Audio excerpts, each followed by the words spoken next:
A very beautiful morning here at Djuma Game Reserve. Welcome to our morning game drive and our morning safari. Welcome to South Africa. You're watching WildEarth or Nature Wild or Ustream. You're watching us here. Wonderful little segment for the next 3 hours.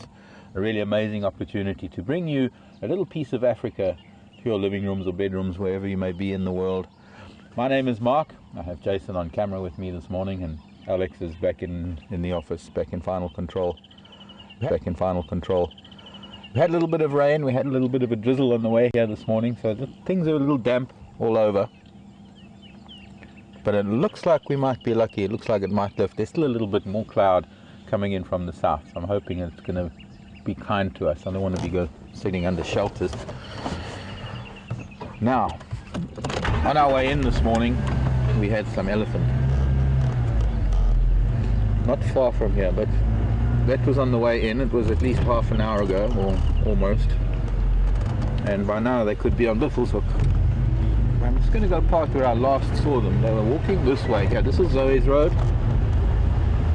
We're now heading south on Zoe. They were moving at a fair clip north. The matriarch clearly had something in mind when we saw her, when we passed them. Unless they slowed down to feed, they were probably carrying on walking and probably going to go up towards Buffelshoek. Oh no.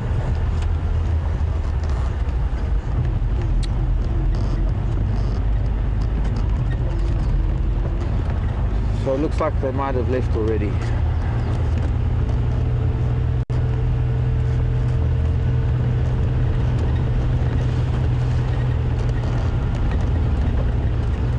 They would have been about here by now.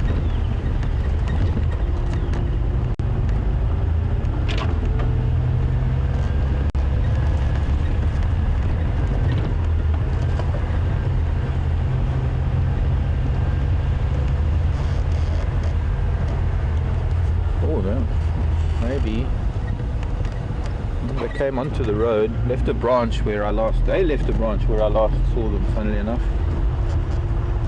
Yeah, still carrying on north. Okay, so let's turn this ship around and sail on north of here. Maybe we'll be lucky, we'll catch them up on Aubrey's Road.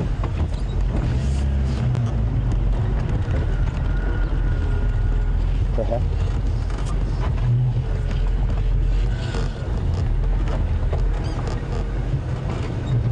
Another one of these trees like we have on the termite mound further back. Got a few blossoms. I still can't remember what tree that is. Somebody sent me an answer. I've got to dig in my file to see what it was, because I think it might have been correct.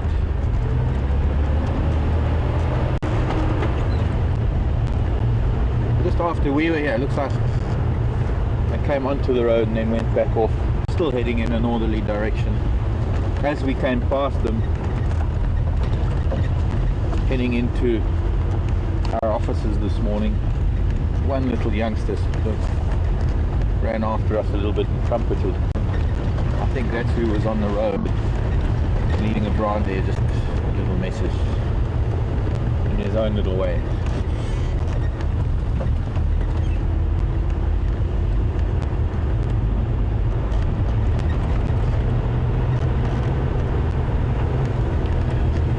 I would also like to try and head up to Arathusa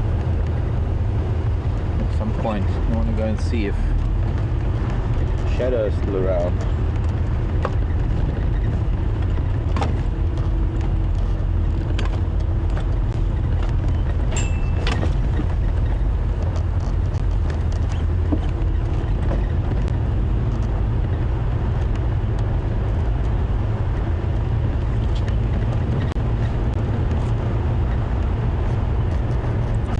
Also hoping to hear from you wherever you may be in the world, if you want to send in any correspondence.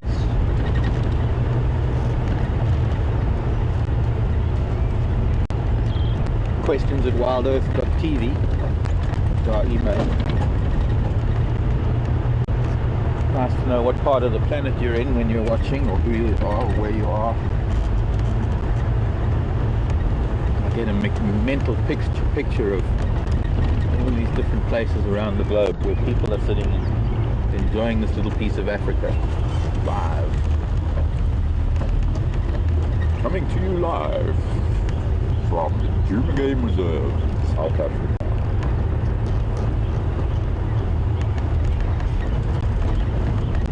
Live, wild and free. Free from the restraints of humans. Relatively free from the influence or affection. What's the word I'm looking for? Unaffected by you, except for the roads and the camps and some of the things that we do. The tracks of a giant elephant bull. He must have gone down to Gowrie by the looks of things.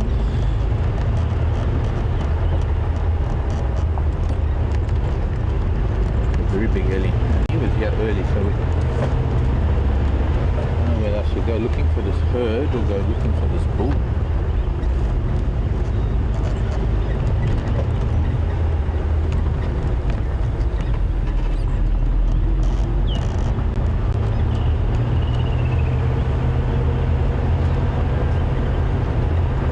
Maybe a bit of both.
Strangely, doesn't look like this family has crossed the road yet.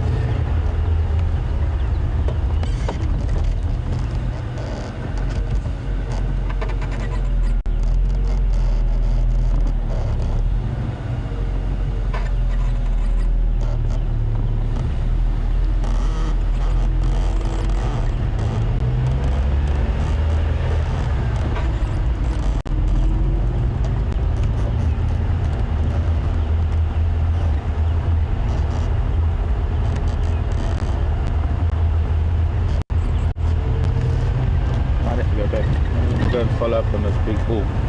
Might even be shaking marula trees on quarantine. Well, let's have a little gander here. Sandy patch, open area. Timing is everything, especially when you have some animals very, very deep in the bush. Timing to try and catch them when they come out onto the road. Go ahead, Alex.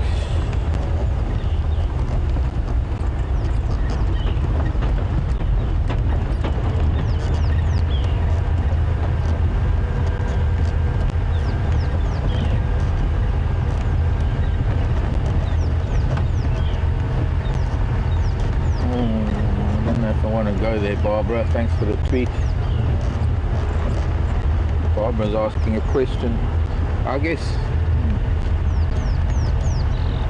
the difference between the different reserves, like Djuma and I suppose in that sense the Sabi Sand, and reserves where there are where there is hunting.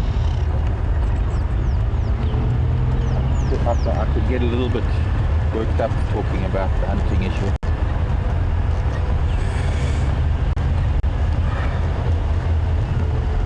I suppose the main difference is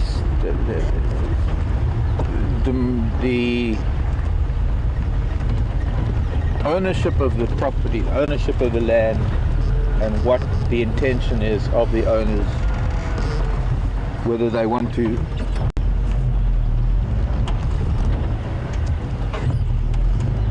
engage in photographic or hunting safaris to derive revenue, which is what pays for the land in the first place. In other words, if revenue can if revenue can derive, that is derived from either photographic safaris or hunting safaris, no matter which one it is, that revenue has to be able to manage the land.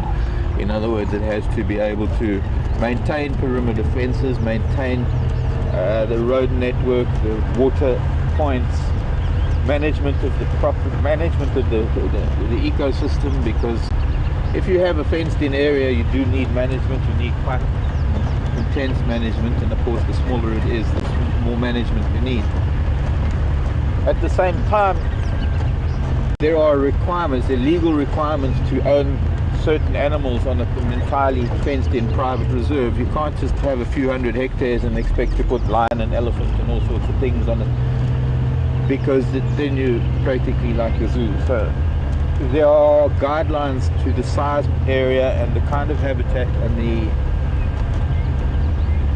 carrying capacity that you can have for each species of animals. And there are a lot of private, what we might call game ranches or game farms, that are not large enough to hold the full biodiversity of an ecosystem, and as a result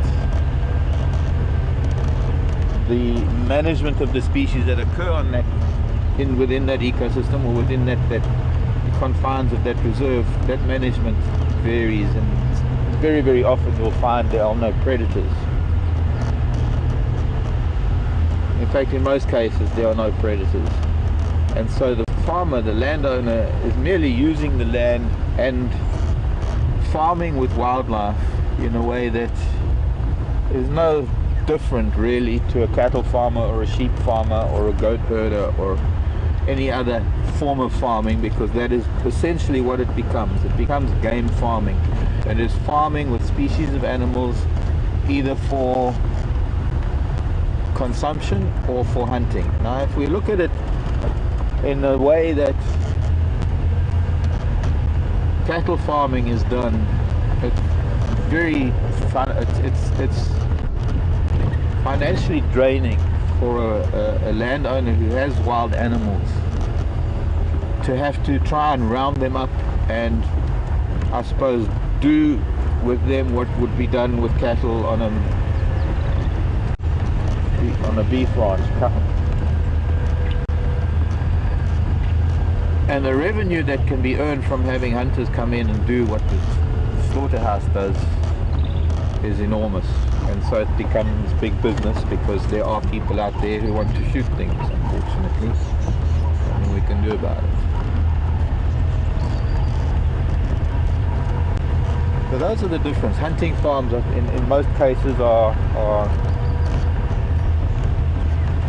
ranches without predators, and the human plays the role of the predator, and well, with genetics they're breeding bigger and bigger horned animals that are being sought after by hunters. So the bigger the horns, the more money can be asked, and so it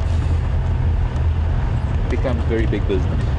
On the other hand, there are some places in other parts of Africa that are natural habitats, much like Kruger, that are not declared national parks, they're declared game reserves, and the governments of those countries issue hunting permits to certain hunting operations, and they give out permits for any number of animals that they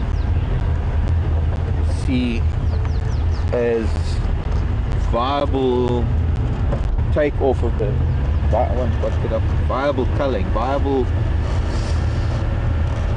removal in order to get revenue so that they can pay for anti-poaching patrols and they can pay for the staff of the game reserve. I don't know where that family of elephant went. They still haven't crossed this road, unless they eventually crossed those and went down towards quarantine. But let's go back to quarantine. I'm still keen on finding this big bull that was walking down the road, although it's getting further and further away from the time that he was here. It's a very touchy and impossible subject to come to conclusions and to come to any sort of agreement on, because hunters claim to be as much conservationists as conservationists are, or even for those of us that might be seen as bunny huggers or tree huggers, or the far too compassionate that can't imagine an animal getting a scratch. But we do live in a world that's a little bit more real than what our ideal would be.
Again, ever so lightly. Morning, Impala.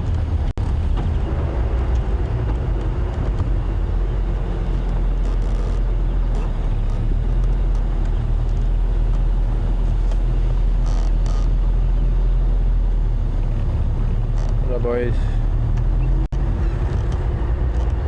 I don't know how to even conclude it. What I'm saying about that whole thing, but it's a very broad subject that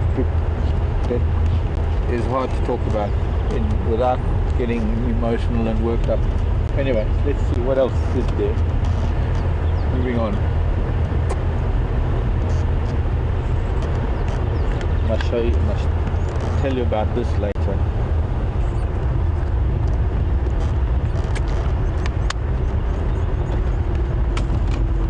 Later.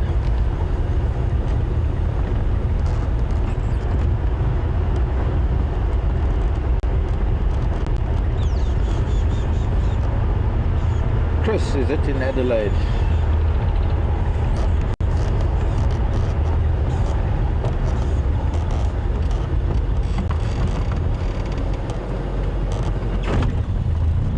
How's it, Chris? I think it's Chris.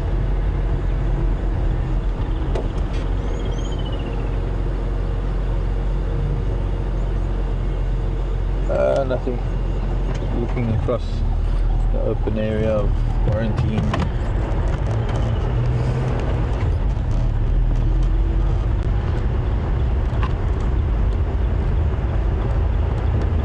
Water spots in the lens. So, question from Adelaide. How are things in Adelaide? Chris was saying that in South Africa, if we can catch that bird in the flown. In South Africa, our greeting is, well, for most of us, the greeting is a shortened version. Hello, how are you? Or hello, how is it? And we just say how's it. Just a straightforward how's it. H-O-W-Z-I-T. And that's sort of our common greeting. Chris is saying that in Adelaide, or rather in Australia, in Oz, it's g'day.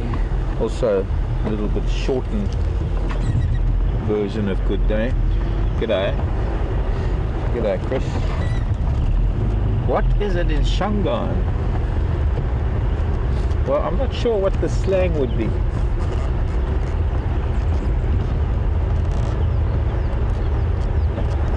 Must be Eta. No, not really. It's not Shanghai. I mean, that's a sort of a more... The thing is, you see, when you have something like that, it's universal. It's not particular to the Shangan tradition or language. Everybody in South Africa says Eta. Don't you think? Yeah. E-I-T-A, exclamation mark. Eta. Although I've never used it.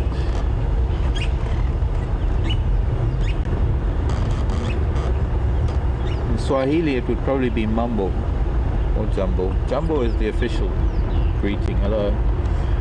But Mambo or Mambo Vipi is a combination of, it's pretty much like a how's it.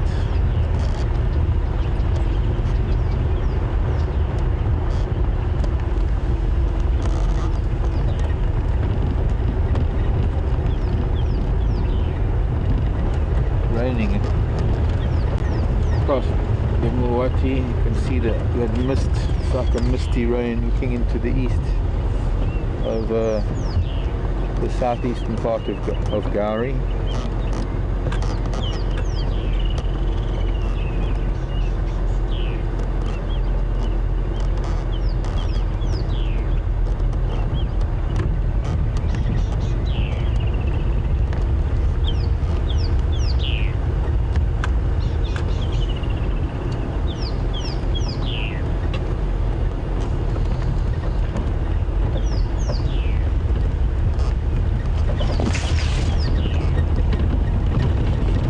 One of our viewers, his name was Jane, was asking a question. A little while ago she asked a question and it might have slipped by. She sent me a post on my Facebook page yesterday, which is an interesting photograph that I'd like to talk about, but I need to know if Jane's watching before I can comment on it. Otherwise we'll have to do it this afternoon. There, there's even a more beautiful shot looking down the Mawati River. The slope on the other side where we're looking is up to Cheetah Cut Line and south to Gowrie Main, looking southeast. Oh, come on, monitor, there we go. A little bit of a misty, I don't know what to call it. It's very, very fine. It's too heavy to be mist, but it's too fine to be called spitting or drizzling.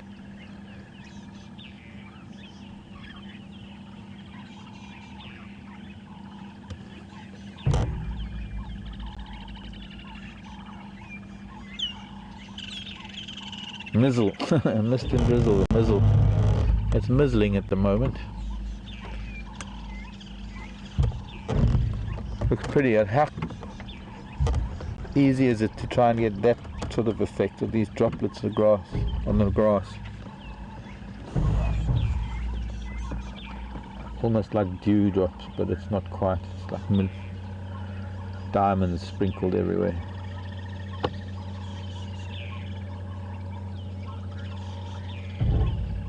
The more you look into the sun, the brighter it gets. I'm in Impala here at the dam, and I see there's a Hamerkop down there near the camera. Find the Hamerkop. Otherwise, no big grey things with flapping ears yet.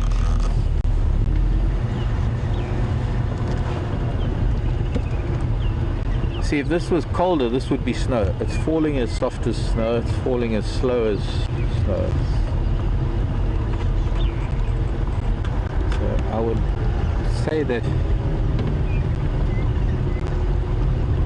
wet, it's raining snow, melted snow.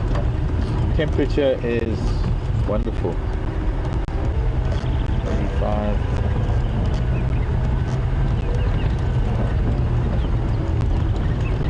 I think the hammercock just caught something. Flown into the dead tree.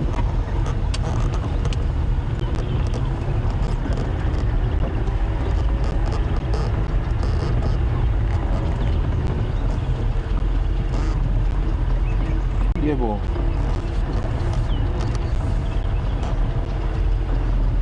I suppose that's also another greeting.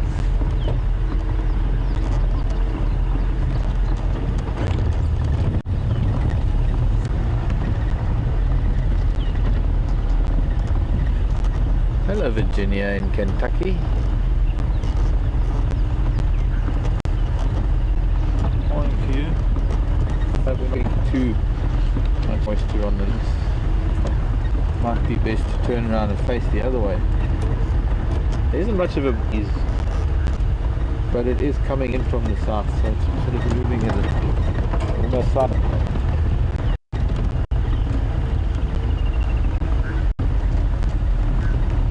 This is what we call a monkey's wedding.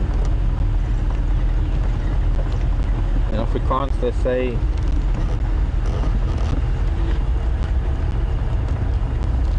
no, both of them are on jigger.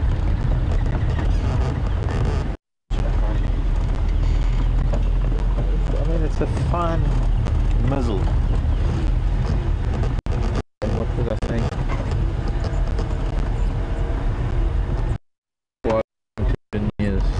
Question.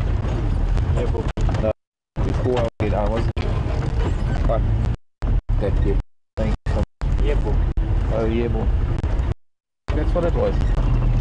Yebo. Nothing else.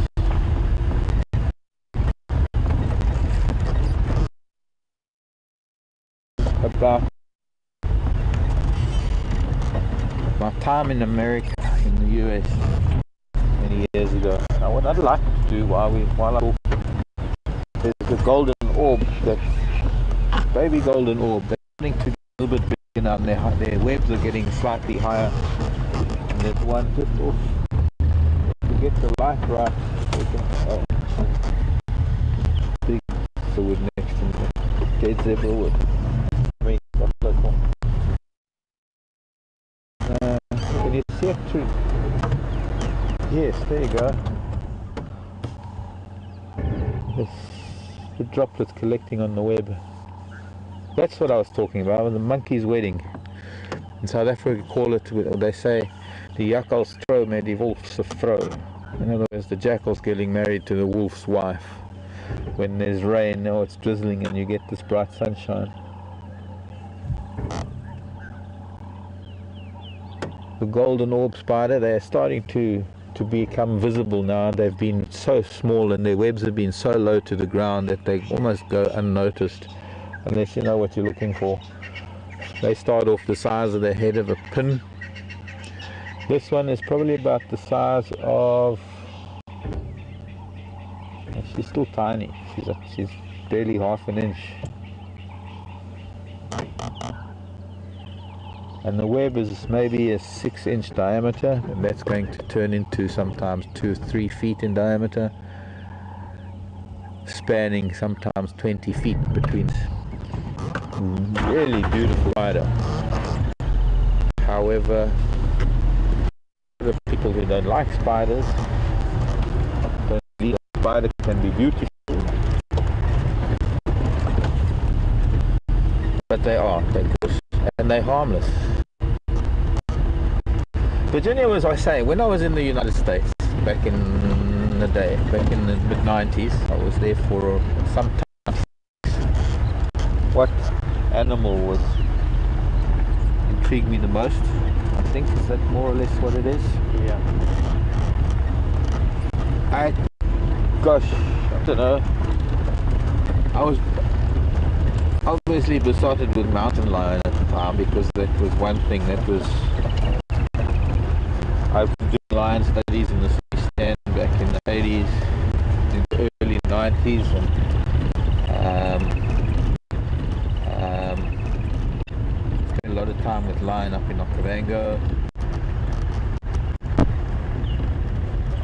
I really just wanted to try and hook up with somebody who was doing a mountain lion study and see what I could find, but I couldn't.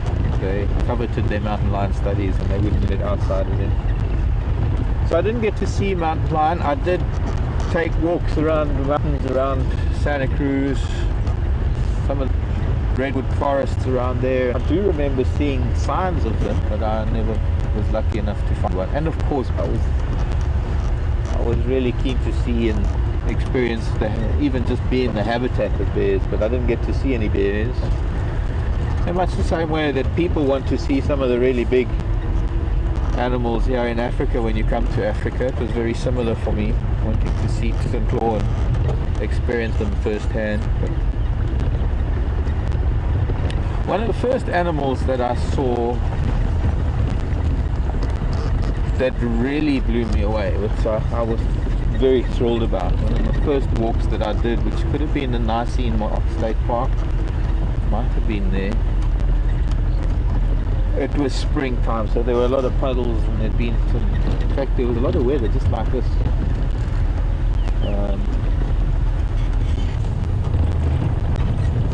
It was really beautiful, and the puddles had these fire-belly newts. I think they were, and of course newts being a wild amphibian that is different to a frog.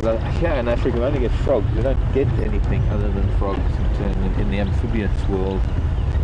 So to find newts in their numbers was that tickled me pink, because I actually had a newt as a kid in my fish tank.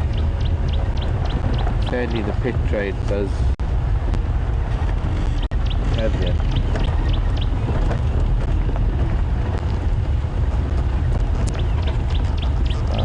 Wasn't aware of what I was doing having a newt in my tank as a kid. For me it was just another amazing creature, and then to find them in the wild was impressive. I was very impressed with bighorn sheep. I met up with a young lady who was doing her doctorate on bighorn sheep. Actually both of us, my girlfriend and I at the time, Sandy. She was a vet. She studied at UC Davis, and it was through her contacts at UC Davis that we managed to find some wildlife studies to join up with, just to spend some time volunteering. The one was a bighorn sheep study in the Anza-Borrego Desert in California, and that was an eye-opener for me. Not so much the hot and dry conditions, because I was very much accustomed to that, but the sheer scale of things. I have to think what her name was. Helen, maybe? No, not my girlfriend, the girl who was doing bighorn sheep study. I remember Sam's name, of course. But she had a few sheep collared, and we would go out with the tracking device, and it's nothing like tracking leopard and lion and elephant and things that I'm accustomed to here in Africa. It was completely different. There it was finding a comfortable place amongst the rocky slopes of the gullies and the valleys, where signal was more or less found, and then just sitting with binoculars and trying to find a bighorn sheep on the opposite slope that in some cases was maybe several hundred yards away. And I suppose much like when people come to Africa and you're imagining seeing a lion, you're seeing a lion in its full side on or full view. You're not taking into account the long grasses and all you might see are the ears. It was much the same for me, that I was expecting to see a whole bighorn sheep standing on a rock. And when it was finally pointed out to me and all we could see were the head and the horns sticking out from behind a rock, it put everything into scale. It was quite amazing how this young lady actually managed to study these animals. Sometimes from that distance, any closer would have got them scrambling away. sitting in the heat, that sort of 100-degree heat of California desert. Borrego Springs and the Borrego is beautiful. You walk for miles, or rather hours, in that heat, and suddenly you come to the end of one of these valleys, and there's just palm trees and greenery and birds and nature that almost seems so surreal, and a natural spring and a fountain and a waterfall.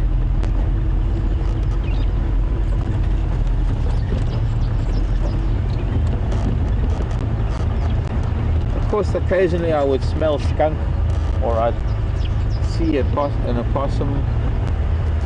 I never got to see a raccoon. And of course some other iconic North American creatures like wolves or wolverines or otters. No, I did see otters. Sea otters in Monterey Bay. I did see sea otters. I saw sea lions. I saw elephant seals.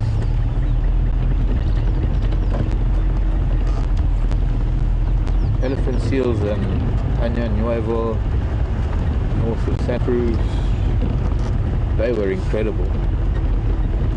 And animals. I had an amazing experience with a whale. Way up north, just northern California, south of the Oregon border, Klamath Mouth. Beautiful area where the Klamath River enters the sea. There was an almost mile-long spit of land that I guess became the breakwater, or the sort of perpendicular across the mouth of the Klamath River. And the river was very low, and it was just a very narrow stream, I guess, as it were, where it all narrowed as it was going into the sea. A lot of seals at that point, because I guess there were a lot of fish swimming out to sea.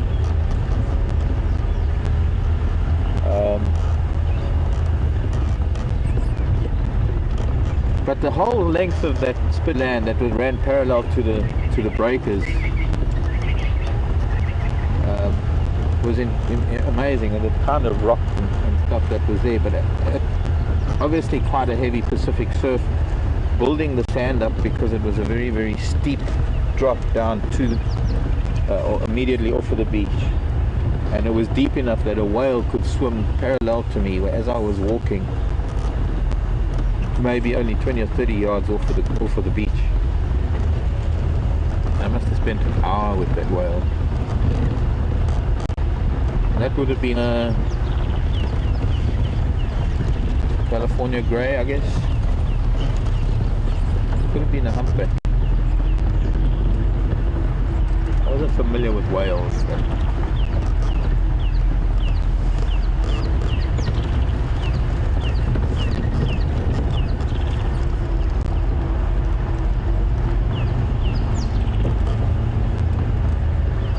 Excuse me, doves.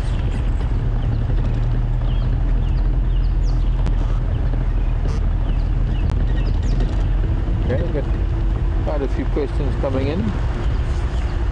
I hope that answered your question, Virginia. How's Kentucky?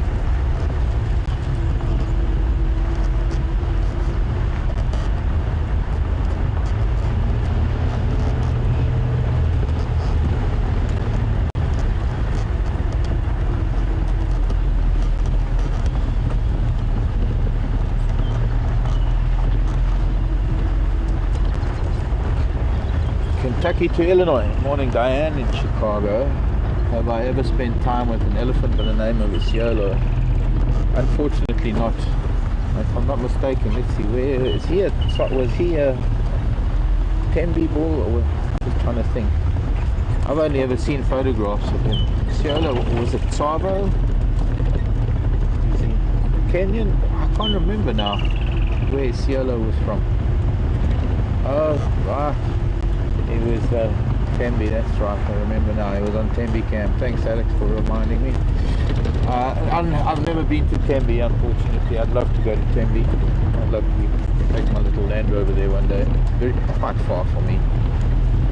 Hoedspruit is far for me, and it's only 60 kilometers from my home. I've travelled a lot, but nowadays I seem like I want to sort of stay a little bit closer to the centre of my universe. Good morning, Treehouse Dam, Weavers, and everyone. So unfortunately I've never had the pleasure of being in an elephant, Tembe Elephant Park or Isiolo's company. However, having seen photos of Isiolo, knowing how big he is, the closest I came is to an elephant by the name of Mantleve, who was a bull, I'd say just about as big, if not as big as Isiolo, back in the 1980s into the early 90s. And Mantleve, which means the ears, he had a big tear out of his left ear. Oh, there's a violet-backed starling in the sun. We can just try and catch it. You have no, oh, off he goes. Nothing like the violet-backed starling in the morning light. Yeah, but now he's in the shade. And it's a bit far away now.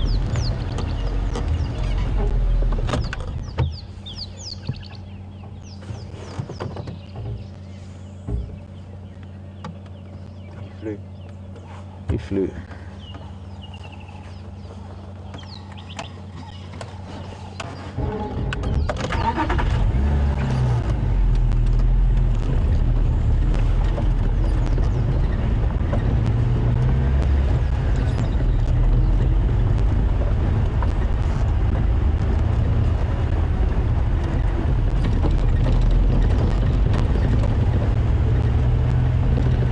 Mandebe was a very famous elephant in the southern part of the Sabi Sand along the Sabi River going into the Kruger.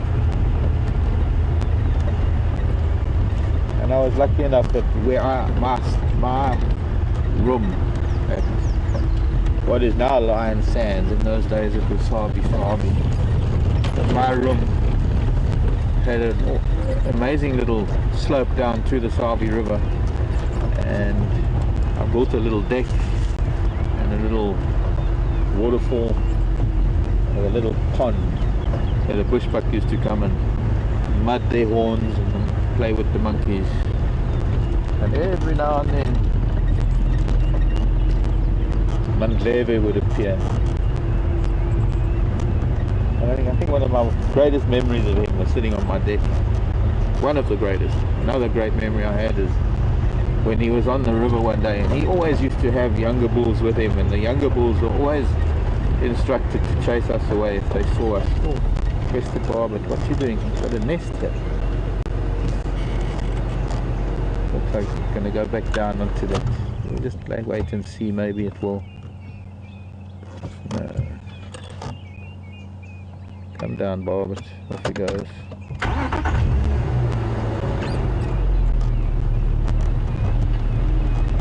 Might be a nest in there.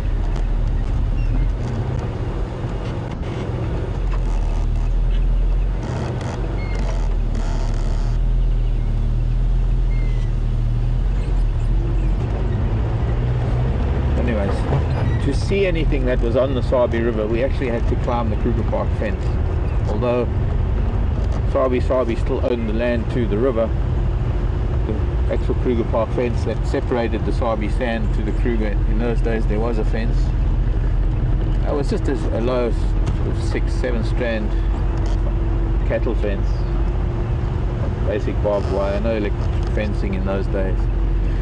And we would climb through or over the fence and walk down to the river. In fact, a lot of our walks were along the Sabi River in that lovely thick riverine vegetation. And one day Mandleve was down there with his, what we call them Askaris, which I guess you could say are guards. That's Swahili for a guard, Askaris. And I had climbed a tree find them, and the Askaris saw me and they came towards me. So I ducked down the tree and I went actually hiding under a very thick bush, trying to get a glimpse of this magnificent elephant. And the next minute, only a few feet from my face, was this giant tusk, and his tusk, the one tusk, almost touched the ground like the Ciolo's. A number of wonderful moments I had with that big Ellie, and I think sadly he died eventually, sometime in the 90s. When I last saw him, he was getting really old, and he was the weight of the tusk was actually too much for him, and he would rest it on the ground, and he'd have to sway to get momentum, and then lift the tusk and put it down and take another step and take a breather.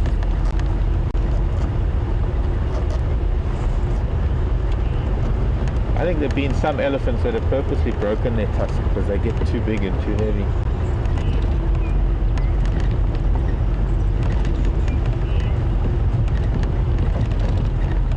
I don't know how true that is. Sometimes you get these really big tuskers that suddenly have no longer have their tusks, whether it's from fighting or whether it's intentional.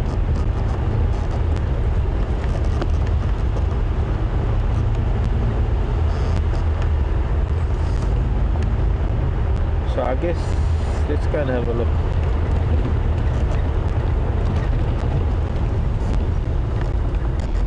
I know the two's away.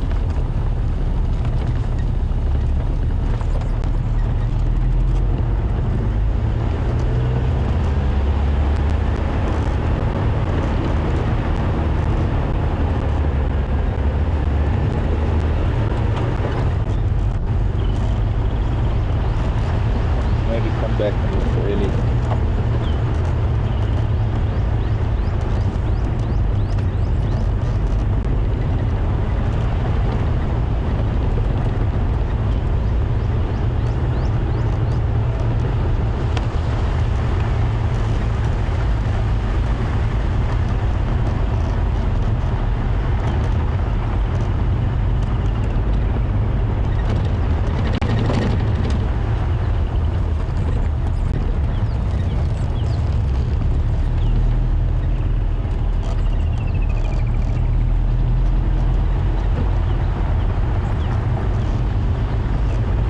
The reverse of what we have sometimes in the afternoons or the late setting sun and storms in the east. Now we've got a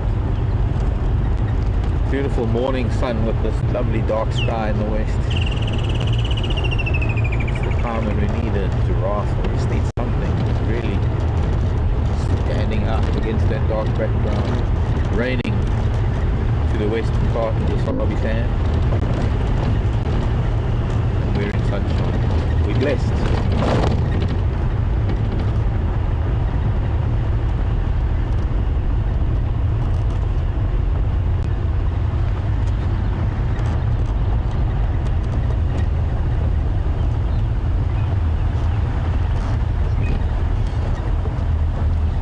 Morning, boys.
Hello, Teresa. Teresa's in Virginia.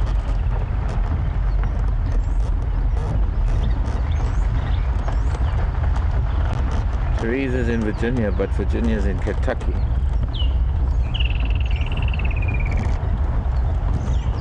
Let's just listen to... This is Juma Channel. I want to listen to the game drive.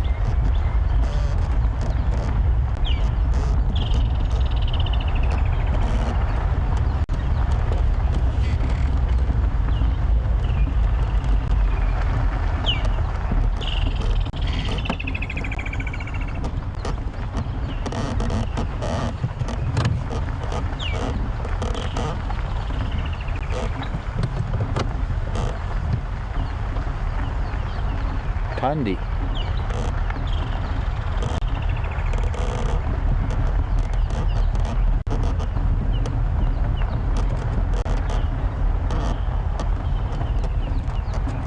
That's a lot further east on Gary Main. Tandy is Shadow's sister, I think.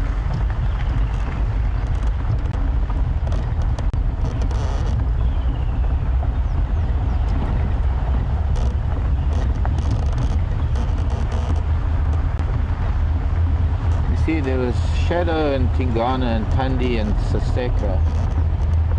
So Shadow's Tingana and Tandy must be Saseka. I mean, I knew all of this a long time ago, but I'm just a little bit confusing in my mind.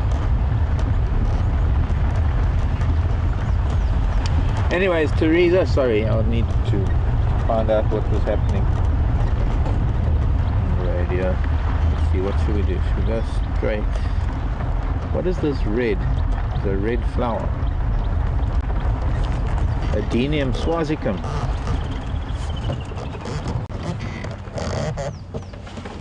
Not really indigenous. Well, it is, but not for the Sabi sand. That is a pink. This radio makes a noise. It's a pink impala lily. Known as, well, it's the Swaziland impala lily as far as I know. Adenium swazicum. We get Adenium multiflorum here. Although I haven't yet seen any wild ones at Juma. I've only seen some in the camp. A lot of people plant them. They're really beautiful, pink and white flower. White with pink edges, pink to red edges. And they flower in winter, so when everything is dry you get the adeniums flowering. This one flowers pretty much throughout the year. I think this one is one that you find even maybe in your nurseries in the States or in Canada.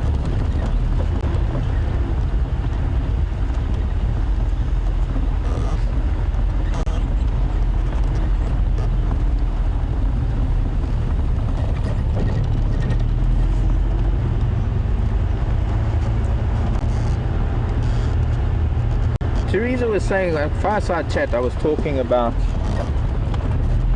being around the fire at home and having animals come around the fire and having encounters there. Teresa wants to know the most unusual, or the most... And it's one of those things that I can think of different incidents, but I can't really decide which one is more, whether it's more impressive or unusual, or there's no set thing to compare anything to, because you can't compare apples with oranges. So making a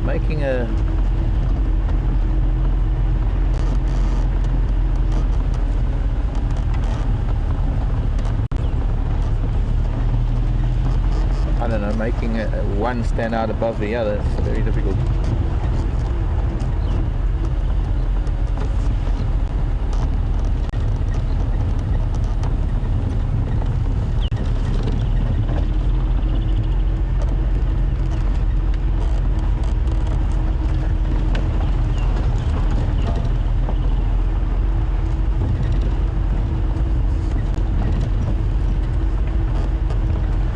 times that there's hyena. I've had some encounters with hyena, civet, jackal, elephant.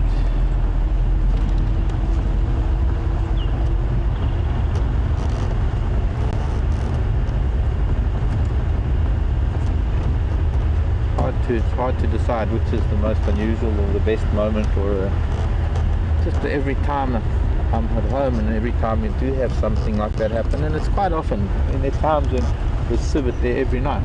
You sit around the fire, the civet comes around. I've had bush babies, I've had genet, honey badger even.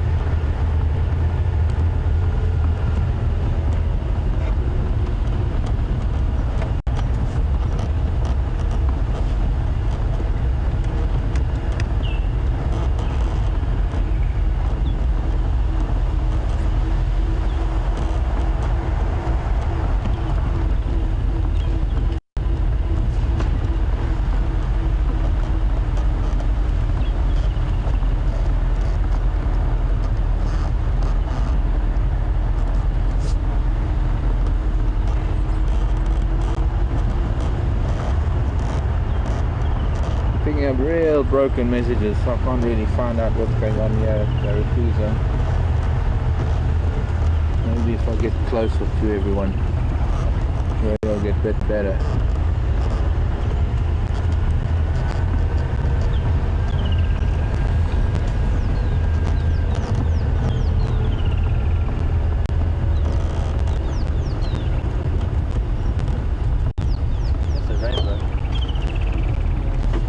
Where's the rainbow?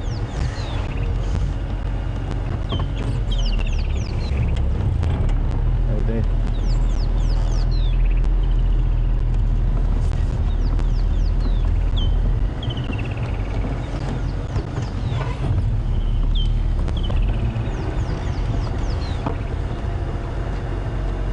Thank you for the information, Hillary, in Canada.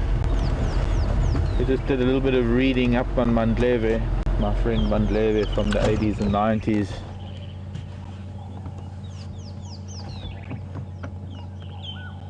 Saying that evidently when they recovered his ivory, his ivory is the heaviest on record from Kruger ever. I don't know if you can see it on the monitor. Yeah, it's hard to see. There's a bit of a rainbow.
Signs of elephant down here and zebra.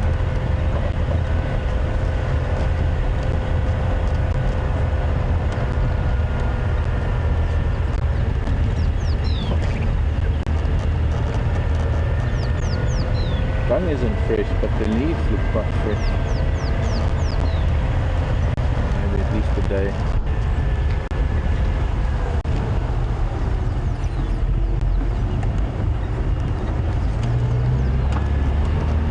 Who knows, maybe if there's something on the airstrip we'll get them underneath the, I'm going to say umbrella. That's not an umbrella, it's a rainbow. So elephant going the other way, but that's old zebra going this way. The dove.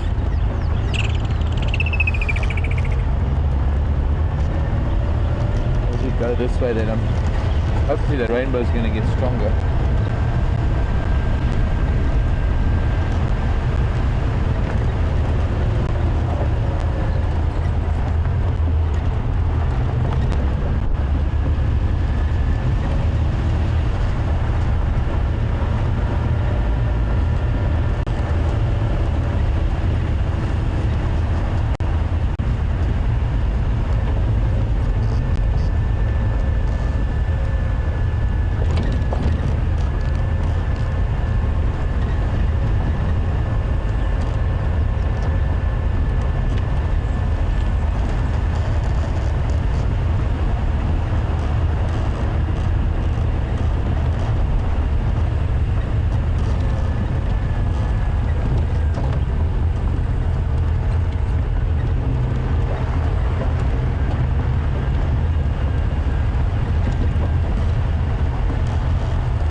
Rainbow's fading because the rain is moving on.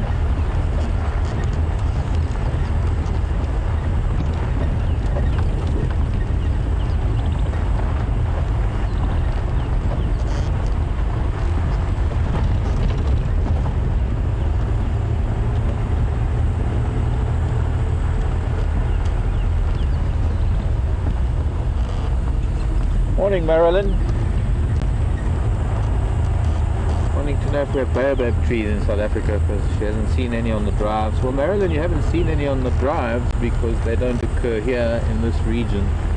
We do have baobabs in South Africa, and we are probably just south of the southernmost baobab in Kruger. Not by much, in fact maybe only a few miles. But the baobabs are predominantly, I guess you could say, from the Tropic of Capricorn going north into Africa up to Tropic of Cancer, in between. That's sort of the range that baobabs live in. And while there might be baobabs further south, they will all be cultivated, or rather garden baobabs, baobabs that have been planted in people's gardens or farms or properties, camps and the like. A lot of people like to plant baobabs, and obviously in a garden environment or in a camp they get a lot more water than they do in the wild, so they grow a little bit quicker. But there are no wild baobabs here. Too far south.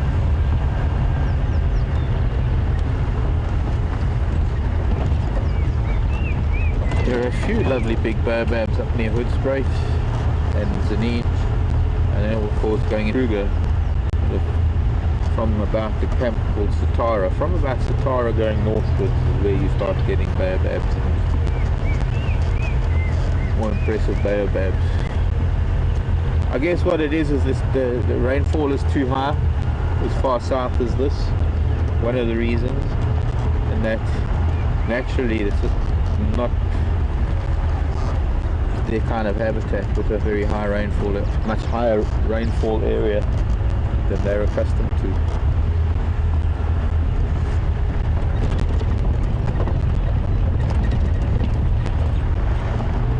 Oh, what do I see? I think I see something big and grey. Hello, plovers. Brown plover.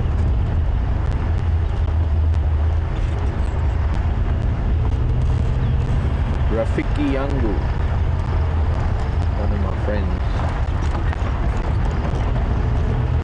waiting for an aeroplane.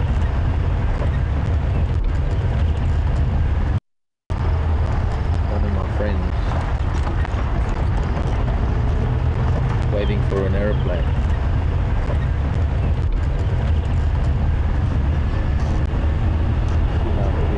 That rainbow again, but sadly we're not going.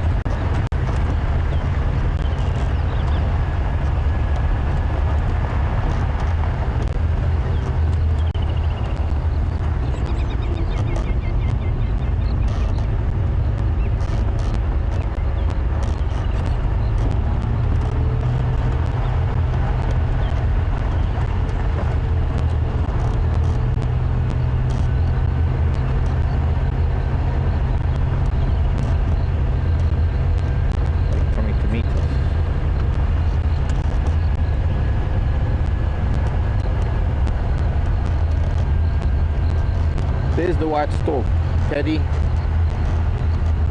Back on the airstrip. We'll expect a few more storks, but I've been asked to check to see if it is ringed at all, or if we can find anything, any markers. I'm guessing it would have rings on its legs. Sometimes they clip them, but I'll come and wait, let the stork come close. It's in such long grass at the moment. I wonder, it's like a target for jackal. Pair of jackal that live here. Good morning, Mr. Elephant. Sir. Jambo Bwana Tembo. Habari gani? Nzuri sana. Wow, the geese shouting. I wonder. I'm gonna come past you, sir, and then we can see you from the other side, because in your shadow here. Hello, Bwana. Okay.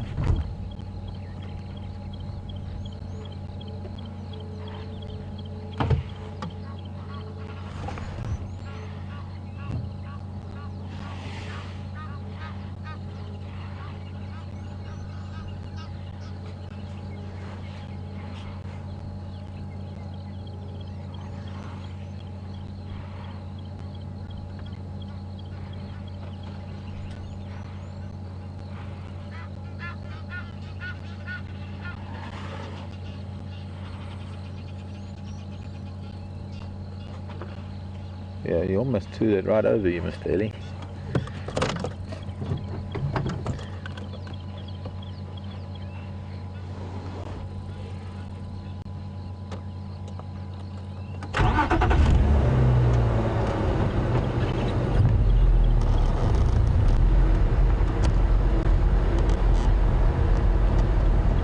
See a warthog up ahead as well.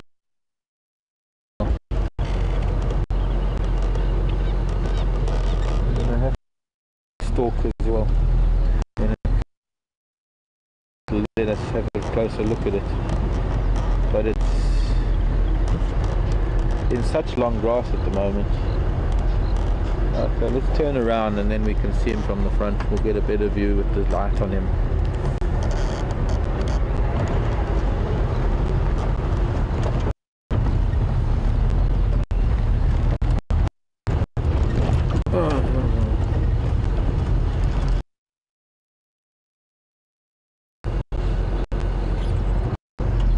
Geese seem to be having an argument with some other geese.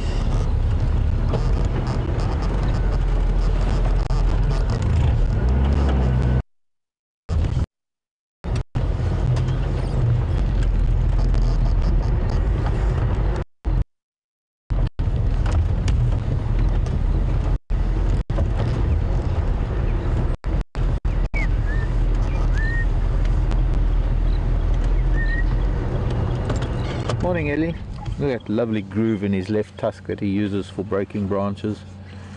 He'll bend branches over that with his trunk and lift up, using it as a lever. Oh, sorry. Usual problem. Thank you.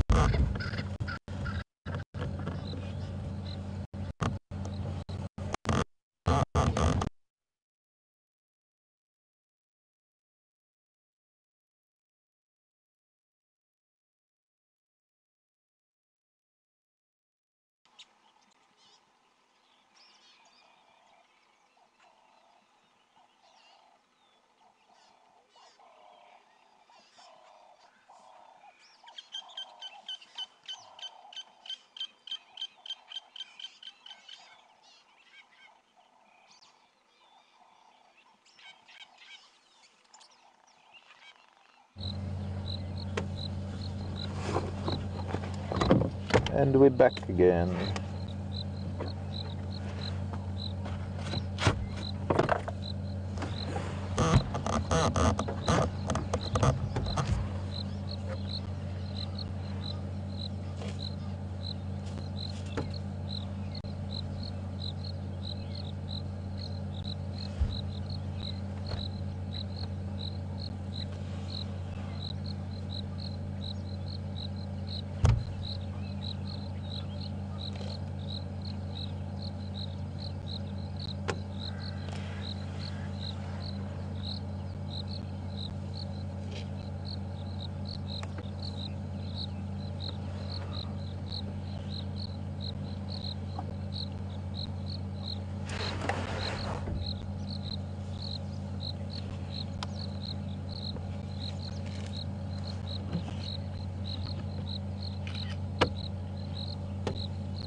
move a little.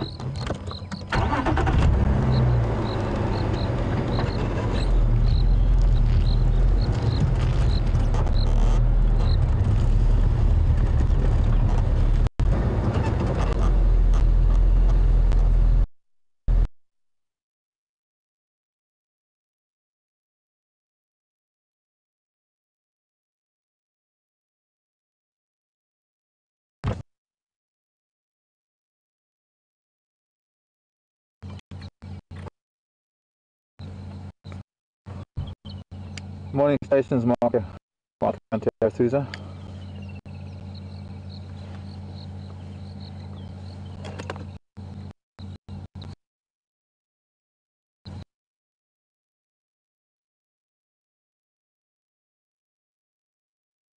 We got fun driveway.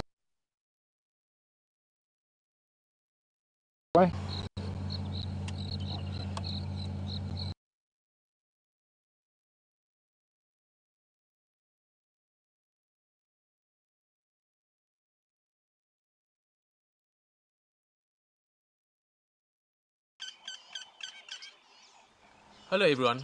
Being out in the bush and being out there live has its technical challenges. We're experiencing some of that now and are working on it as fast as possible to get it sorted and get you back in the vehicle with us.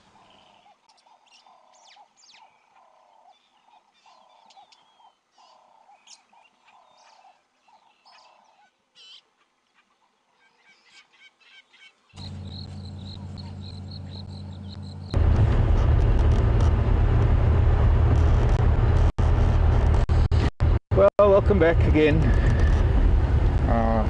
Usual tech issues. Let's have a look while there's a vehicle coming up here. I'm going to have to talk to them and find out things while they're coming.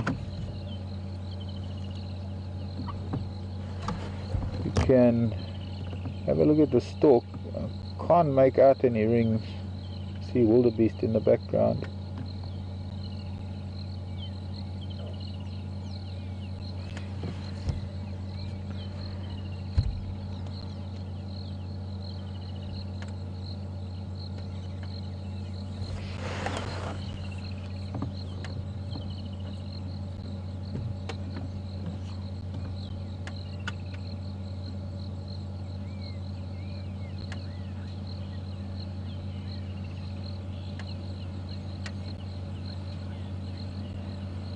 I'm not seeing a ring at all.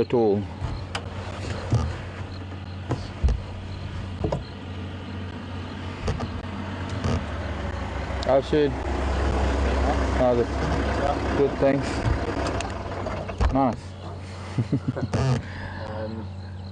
So your radio's never would score over. I know, and it also, my problem with the radio is that it cuts out my broadcast every time I use it, so it's limited to how much I can, and I'm trying to get the guys from town to come and sort it out. Because Birmingham's just on the driveway. Yeah. If you know where Magic Wool is, so if you go down the driveway from the airstrip, Back towards Main Road. back towards the main road, and Okay. you'll see they're just on the right hand side. Okay. And the shadow is still unlocked there, same lock. Okay, I don't know where that was. I wasn't here yesterday. On Saffron. On Saffron, I'll find it. Thanks. Take care. Bye. Oh, sorry. You're a dog store.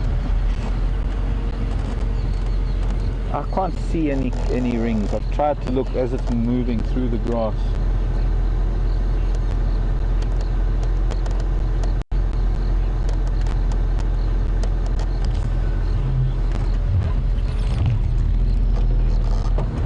Hold on. What?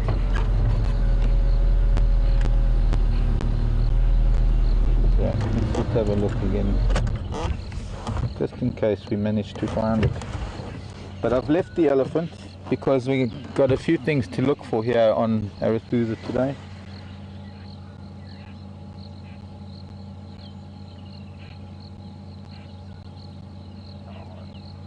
What have we caught there? Stork? Something that it's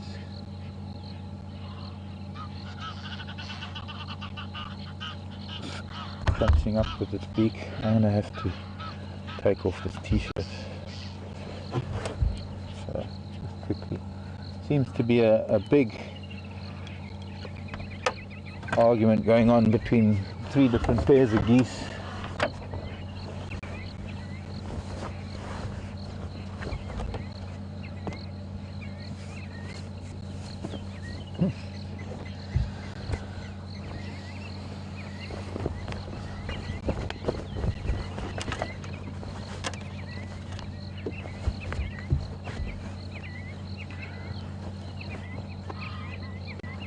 And there's 3 pairs of geese and 1 duck and 1 lone goose, and they're all arguing about space and grazing rights and ponds and things.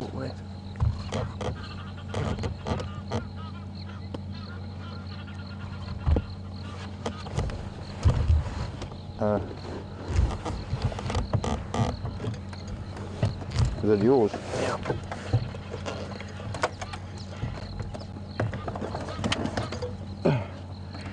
Boy, between the 2 of us, still no sign of a ring. Sorry, we've just been taking off layers. We were quite cold this morning and we've used this opportunity just to get some layers off. The sun's coming out, it's getting quite warm, and where we're going now we're not going to have the opportunity to do it. So the last look, as this gets a little bit closer, find is a little bit lower, the grasses are a bit lower. Yeah, on this angle. Oops.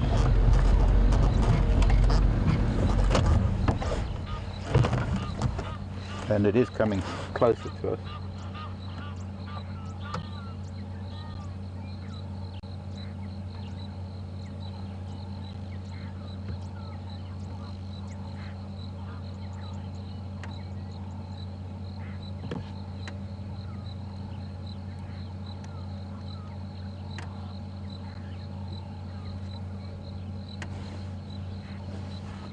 Or something else.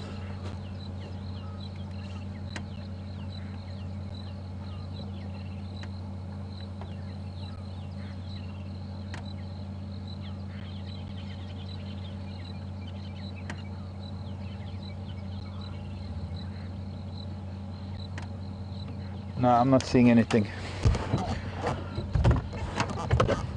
It's going to probably still be here for another month or so. Actually, it'll probably only leave in maybe end of February, March.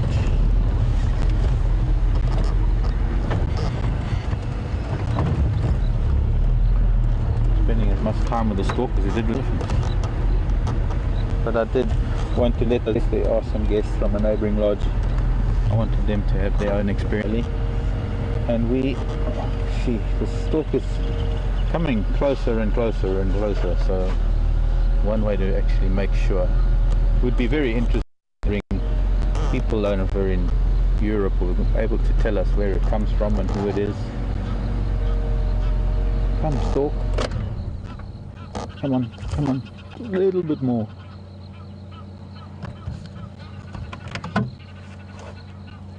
No.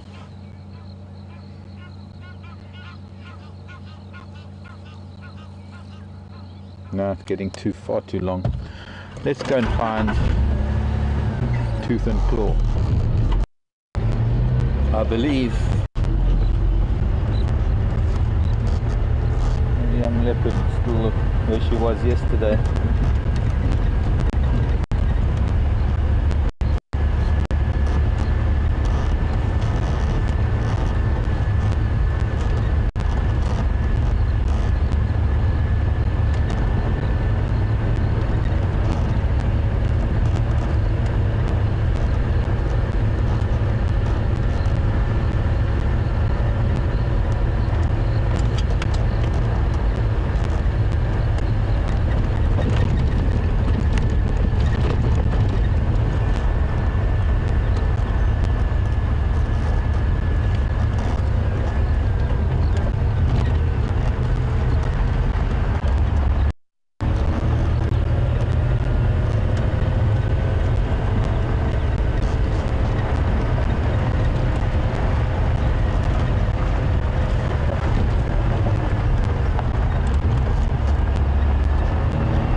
morning, Dee. Thanks for your question. Dee is asking about the white storks, wanting to know if they nest when they're overwintering here in South Africa. No, they don't. There are no chimneys here. Indicating. No, they're merely on holiday. This is their winter vacation. Their perpetual summer, I guess you could call it, the way they are. They don't have a winter stork. But yes, they breed in Europe and they're only summer visitors to Africa. And they will return to the exact same nest in Europe every year.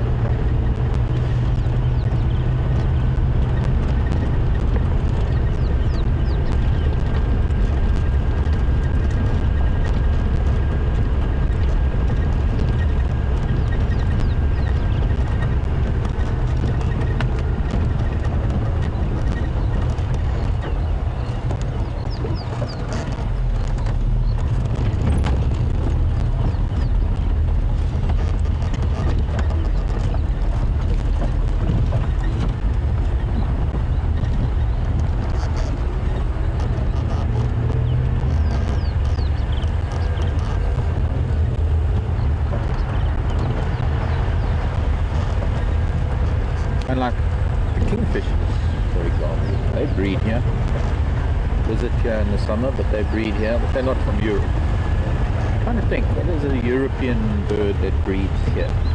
Well, it would be an African bird that goes to Europe then, I guess. I don't think who that would be.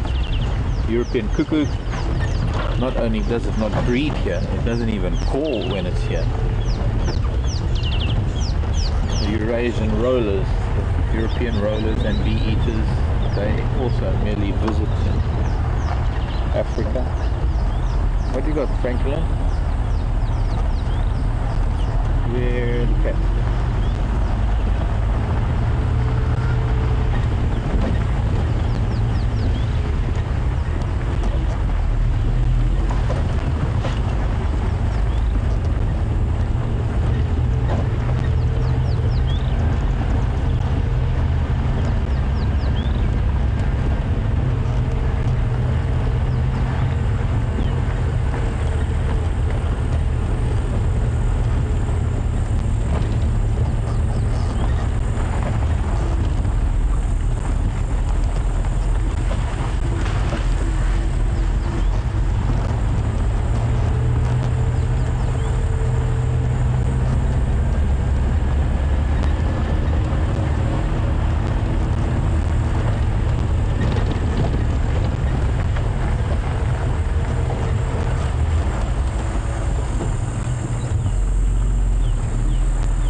I see a cat. I think I ought to turn around so we can see them better. Yeah, kitty, kitty, kitty, kitty. They must have been sleeping flat when I drove past. And now they've lifted their head when they saw Jason. They're contemplating whether they want to eat his skinny little leg. Don't get me started on lion. Why? I'm so scared of lion. Oh, you're scared? Okay. I shouldn't have said that. I said that to one of my cameramen once, and his mother wrote to me and said, please don't tease me about my son being cat food. My mom went to visit the lion, so it's fine then. Okay. See, now they're gone. Now you see them, now you don't. Excuse me, boys. Mr. Lion.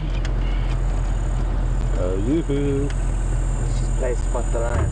Yeah, spot the lion.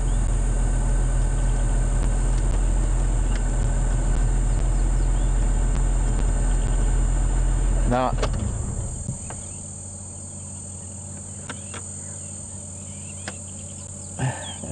it's really bright out here today with the white cloud and Now, believe it or not, right in front of us, or in the middle of your picture, are two lions. And we are probably not even 15 feet away from them, and we can't even see them.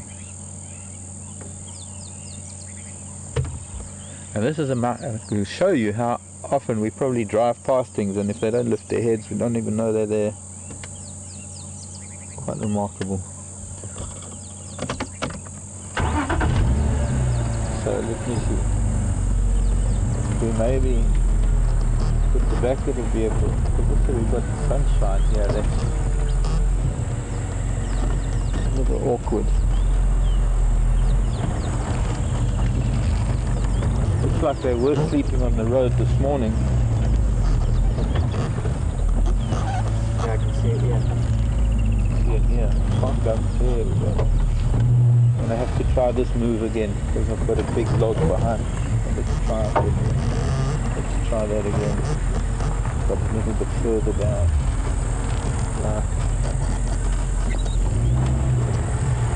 Maybe this way.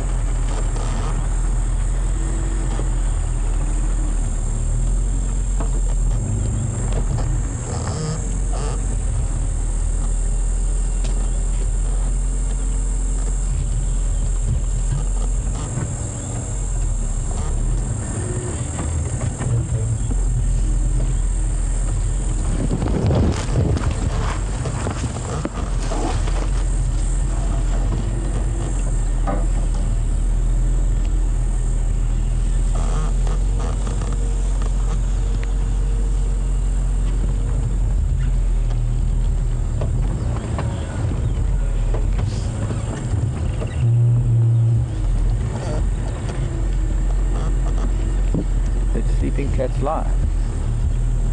Lion. Sleeping cat lion. Yes. Not much of a view. It's the time of day when cats are going to be flat for most of the day actually, but this is when they're starting to get hot and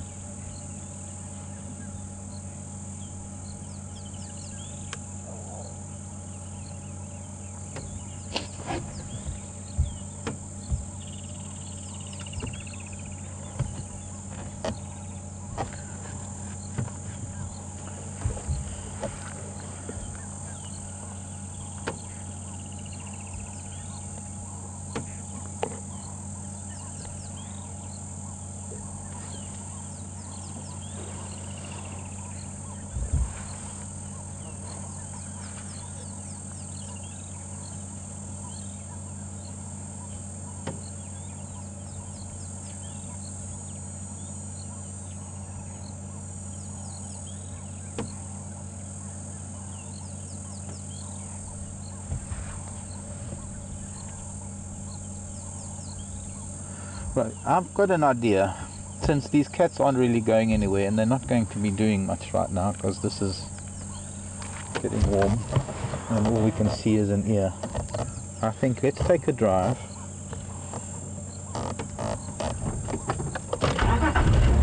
to the west, further west. We'll see a little later, boys.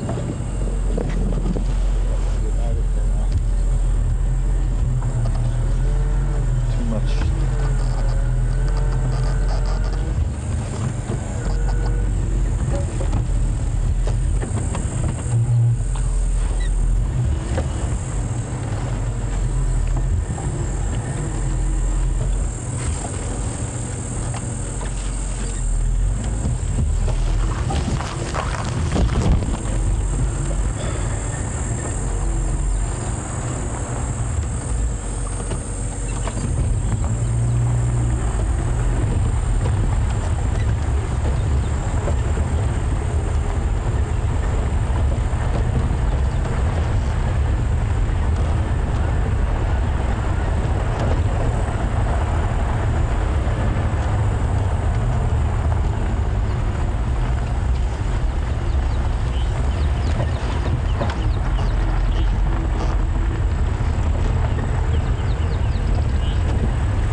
close to the airstrip, and there are a lot of wildebeest and zebra that spend time on this airstrip, so there's a good chance that something might happen here tonight.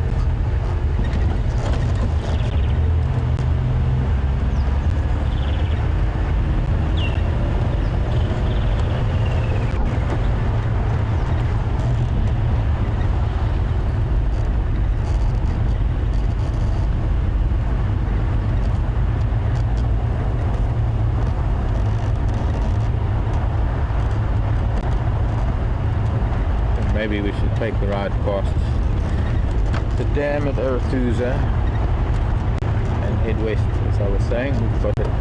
Oh, hello, mongoose.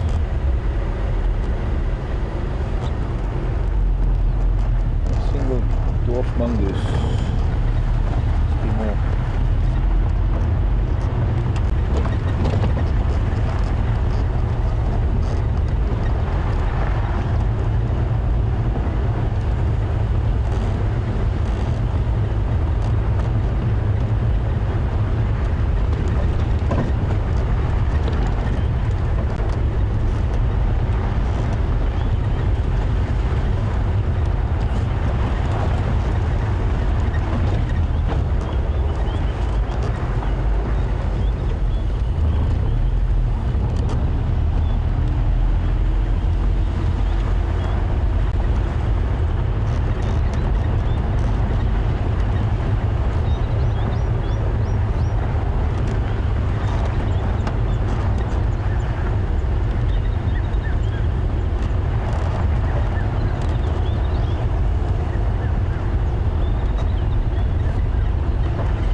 Hello Ryan, in Utah. Ryan's asking if we have any tarantulas in South Africa. No, we don't, Ryan. We do have their cousins though. And I guess since tarantula is sort of a South American name, I guess it could be, you could call we call them baboon spiders, but essentially they're the same kind of spiders. They're what we call the large margellomorphs, or the giant margellomorphs, the large hunting spiders that fall under the same family, and they're cousins, they are related. But I think our baboon spiders might not get as big as some of the tarantulas. Although I've seen some pretty big baboon spiders. I mean, I've seen a baboon spider eating a frog that was about, well, with its legs stretched out, was at least 6 inches long, but the actual body of the frog was probably only about 3 inches.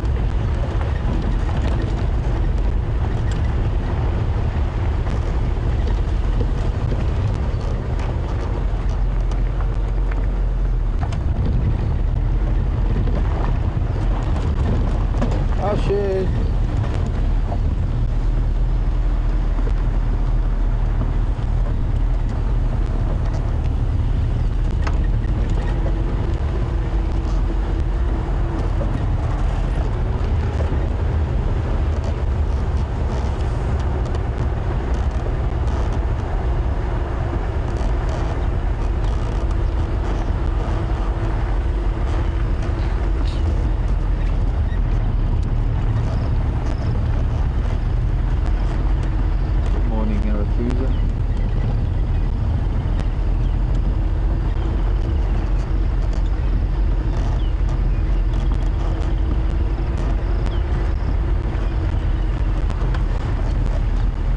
The white tablecloth, the breakfast tables all laid out.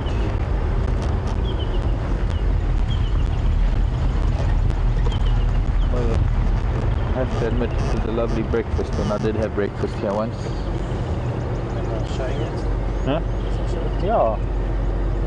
There's no people in the shot, except staff maybe. But since Arathusa is allowing us to drive on their property, it'd be nice to show people what their lodge looks like. And that's the breakfast deck. I'm already hungry. If you listen quietly, you can hear breakfast calling. But we're not going to have the likes of the spread that gets put out here. No, no bacon on the table yet. Monkeys would get it.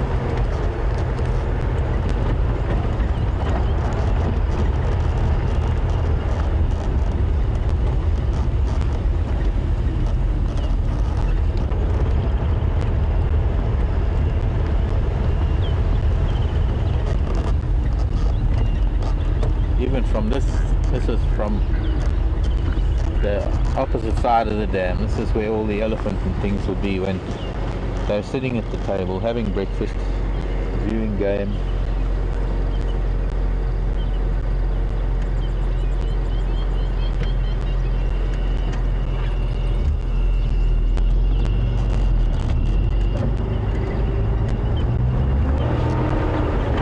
So now I'm going to find my way to the west road.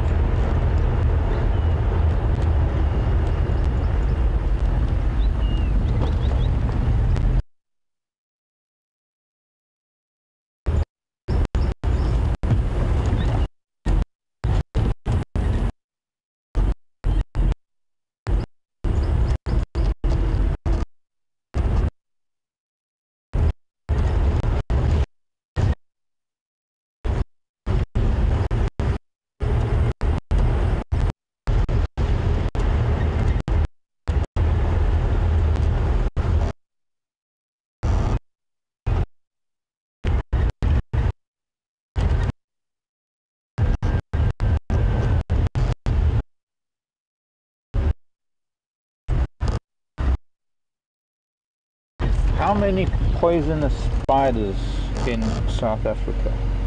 Question from Lisa. I wonder.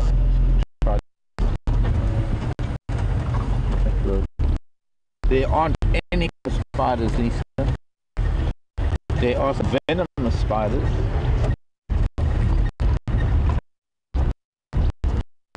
There are several spiders considerable in humans of the toxicity of, or the potency, their venom.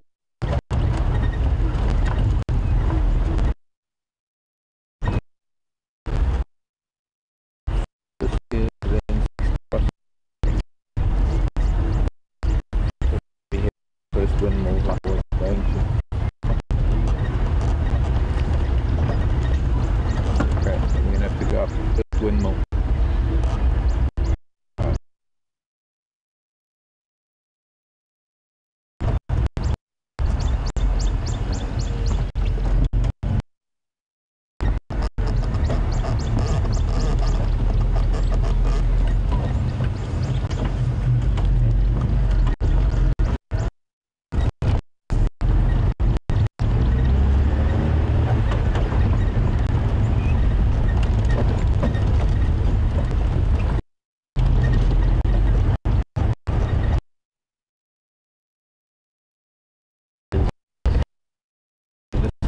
Good signal first, maybe.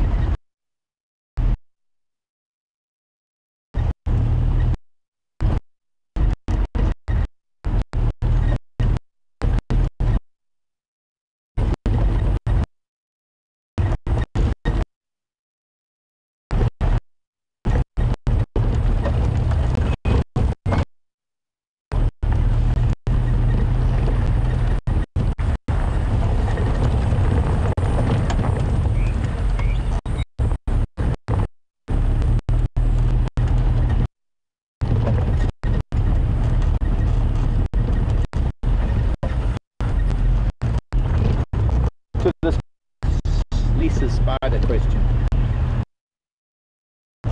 I'm different between poisonous, what and a farm is poison. Poison is ingesting, and so theoretically poisonous spiders don't exist. But most venomous spiders that we have are, of course, the Lepidoptera species.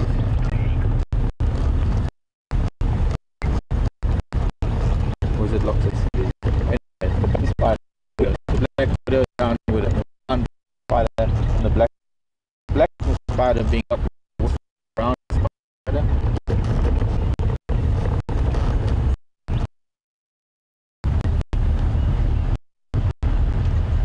we'll have to talk later then. And venom.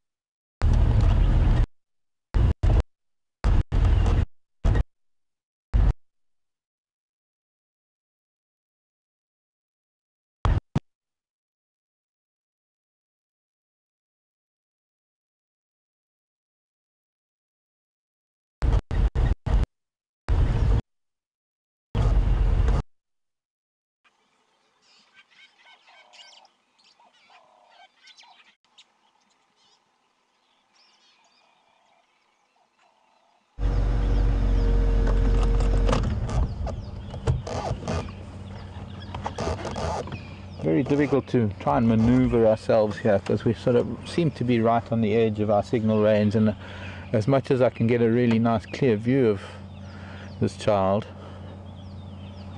the only place we can really get a signal is here, and we're a little bit obscured with dead branches, but maybe she'll move.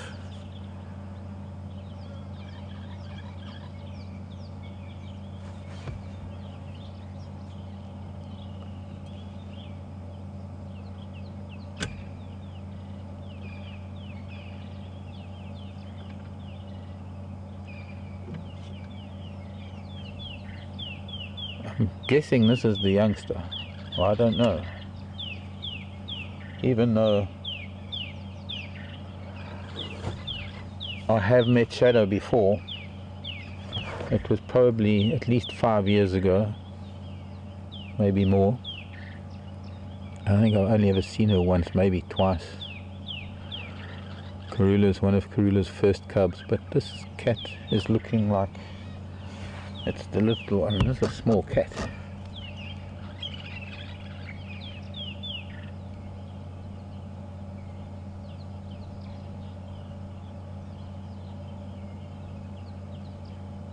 Although, maybe it is her.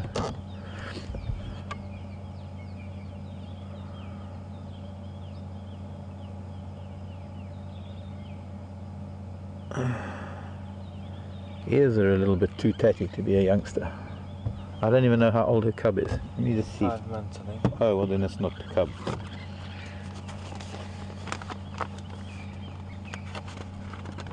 I did see a hyena in this tambuti thicket. There was a hyena lying up there.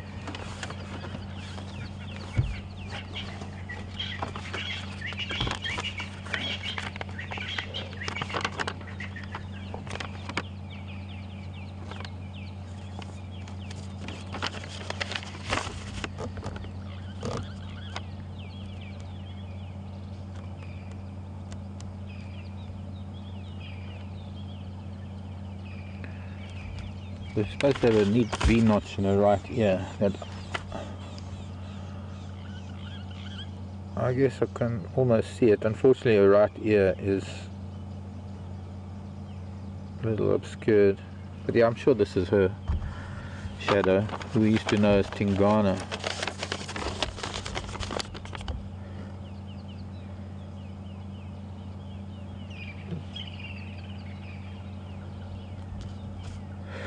And now, from what I understand, she lost a cub to the Styx lionesses earlier this year, and then she mated again.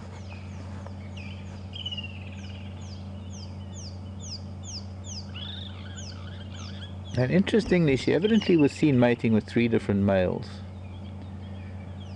Mvula being one of them. There is another leopard called Tingana. Perhaps that's why she's no longer known as Tingana.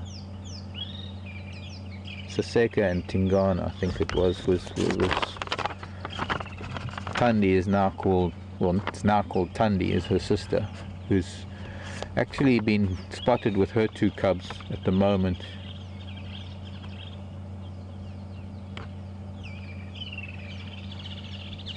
But she's seen up there near Cheetah Plains area. So this is the sister, Shadow, whose name was Tingana, but now there's a male called Tingana who must have come up from another area. And Tingana, Mvula, and there was another male called Lamula. who evidently had been seen mating with her, and they surmising that it's a strategy of hers so that each male thinks that the cub's theirs, so that they give it sort of a bit more freedom of movement.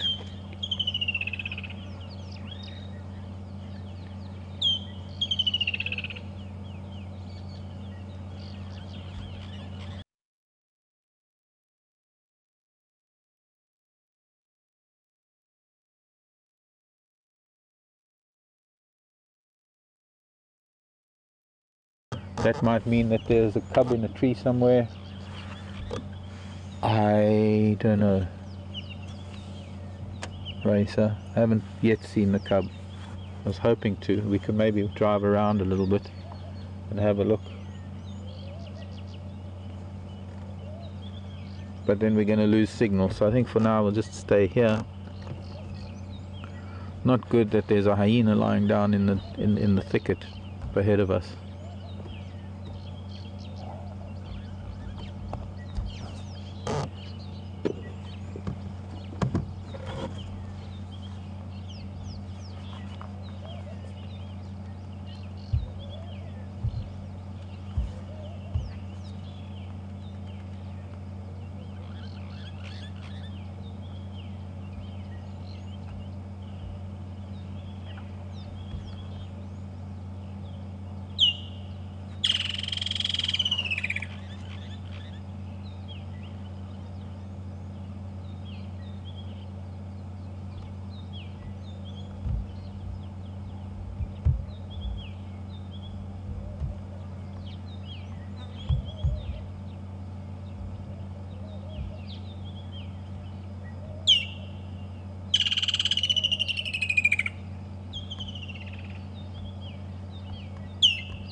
Morning, Natalie.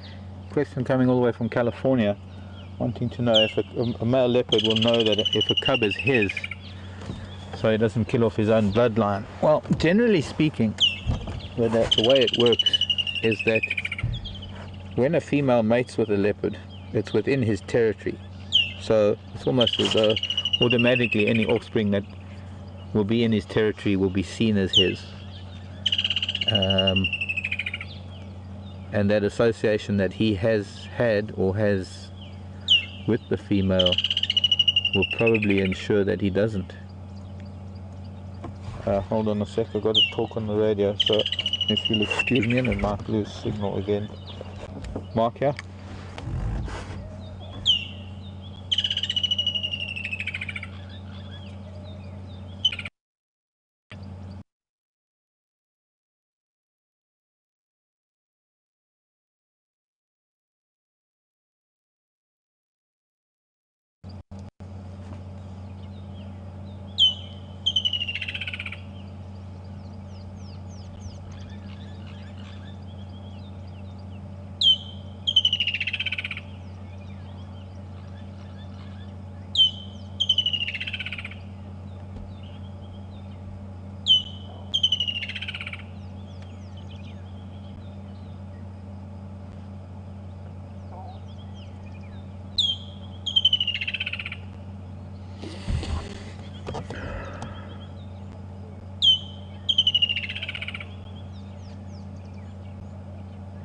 He's a surprisingly small cat.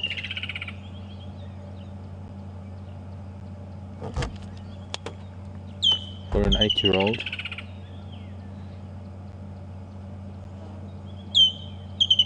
Probably going on 9. 8.5 maybe.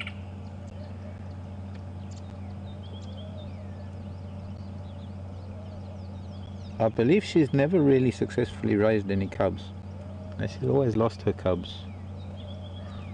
This would be her, let's see, 3rd litter maybe.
Cammy, I believe cub is around 5 months, 5 or 6 months.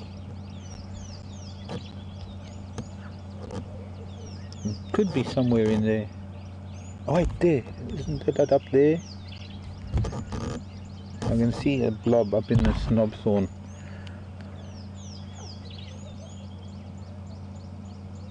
Yeah, there's a cub. Up there in the tree. Can't be too comfortable, it's going to be very difficult to see it. It's in that sort of knobthorn. Too much. There's just too much foliage in the way, but I can just see a dark shape in there. Oh, she's not happy.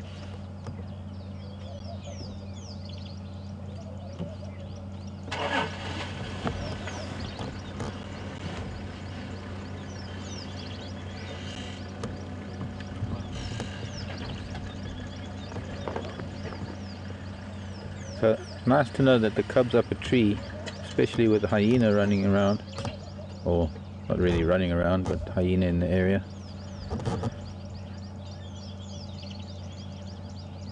There's much too much in front of it. Yeah, especially with this knobthorn in front of you. We might be able to get to see it a little bit in a little while, but for now,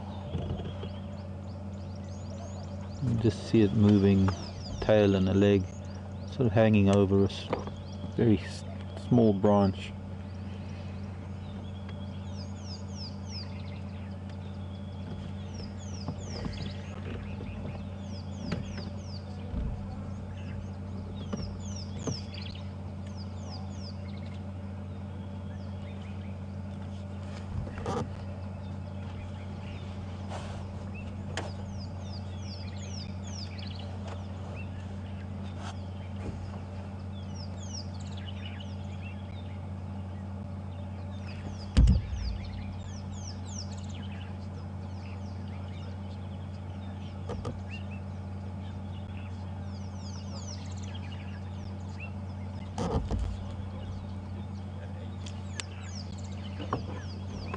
Okay, radio's only coming through about 1 out of 5. I think I got it.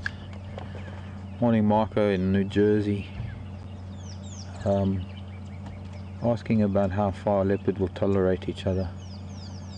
It's one of those things, Marco, that is not a question that can be answered, because while each leopard is different, each day for each leopard is different. So one day a leopard might tolerate another leopard, whereas on another day it might be quite a fight.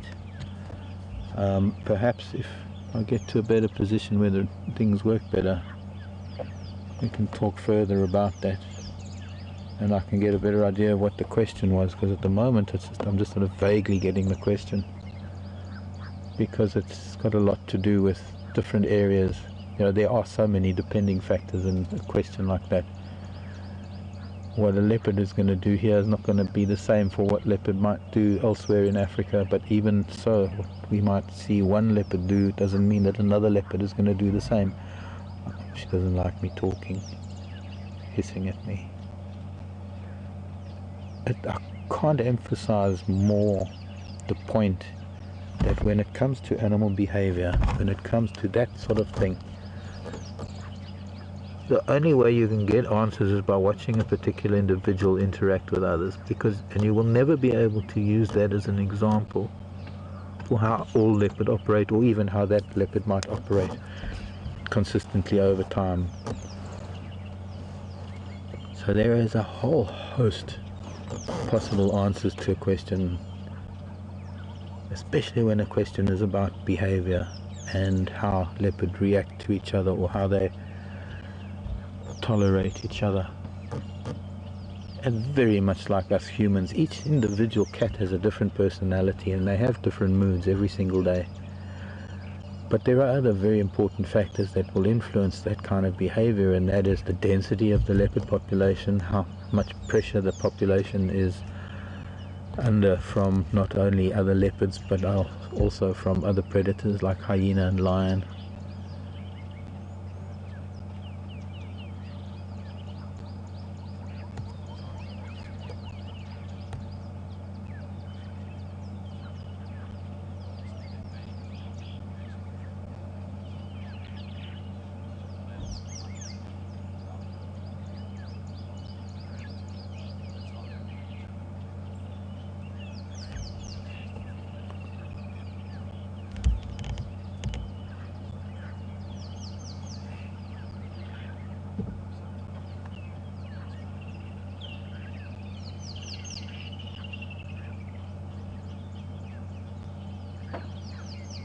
One wonders how long that hyena's been around.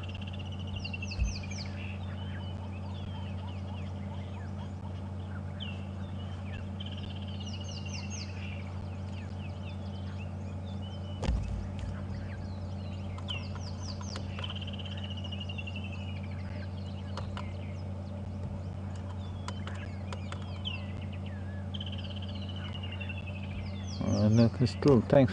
I think that was Pat saying the cub's in the same tree as it was last night. Well, I would imagine, Pat, that the reason why the cub hasn't moved is because of the hyena that is here.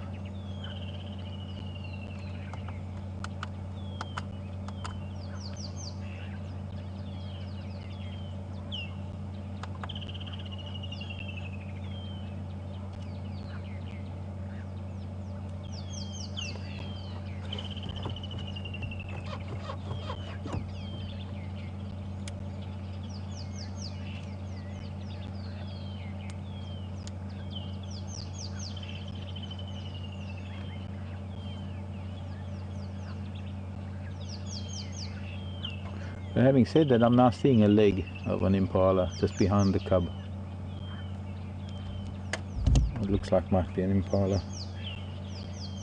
Not much left of that kill. I'm wondering how it is that she managed to get up there.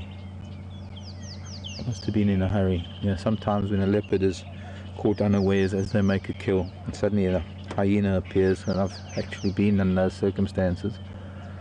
We've been following leopard and it makes a kill, and then suddenly, before the impala is even dead, hyena pouncing, and the cat has to sort of take the closest tree that it can.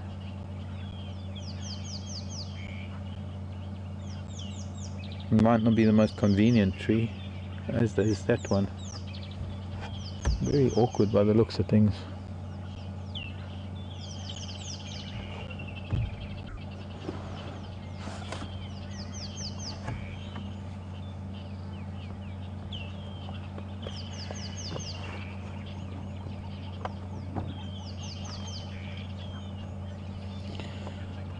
Sherry wanting to know how the cub doesn't fall from the tree. Well, Sherry, because it's draped over a branch by the looks of things. It's got one leg on either side and one front arm on either side of this branch, so it's draped over a branch. But from a very young age, from the time that their eyes first start opening, they're already starting to climb and explore. They are born climbers, so their agility in the tree is something that comes to them very naturally. Also, they've got the musculature in their arms and the balance of a fairly thick muscular tail that helps to balance them.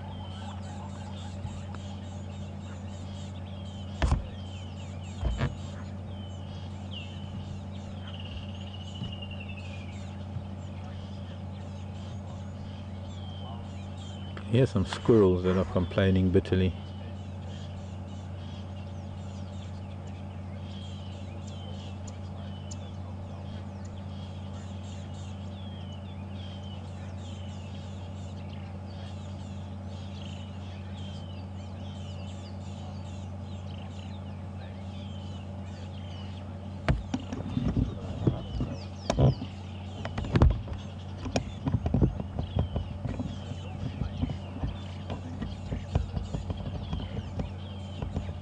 Would Shadow chase off the hyena if she came too close? That was from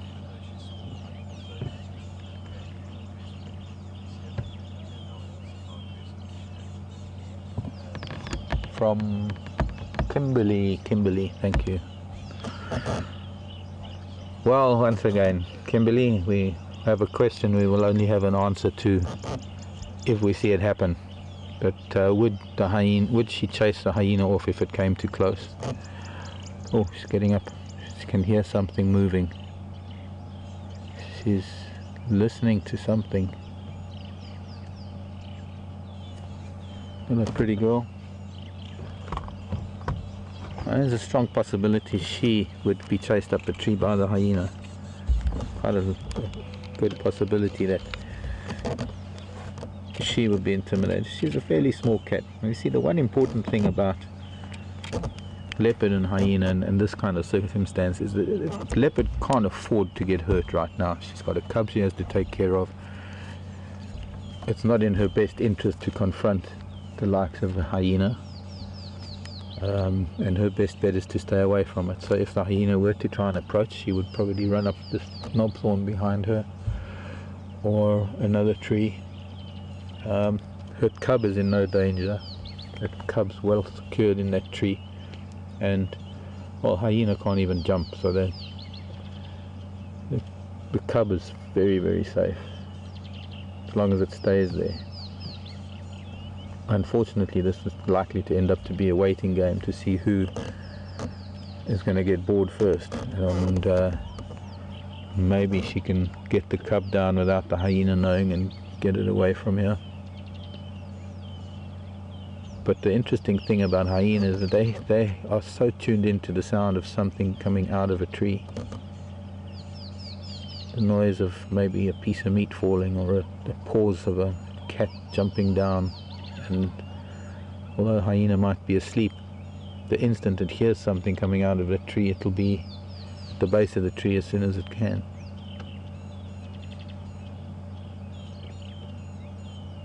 There's a tiny little cub there.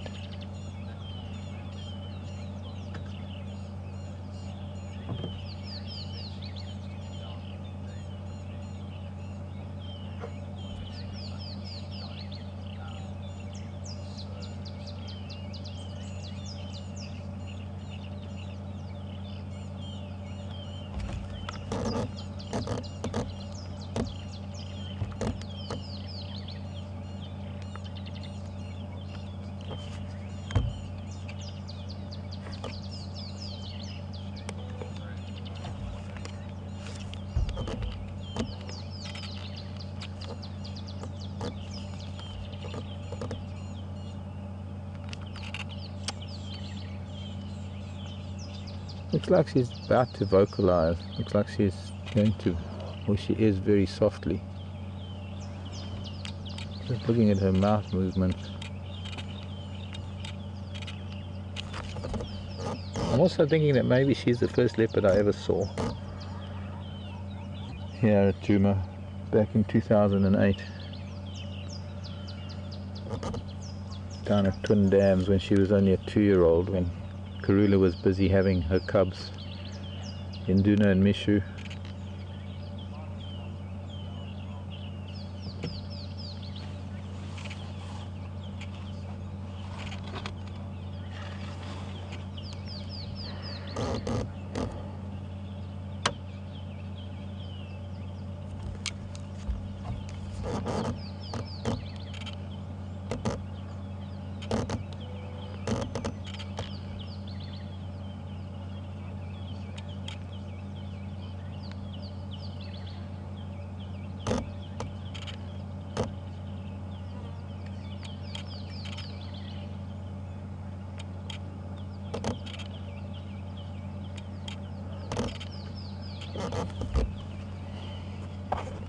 Who's that from?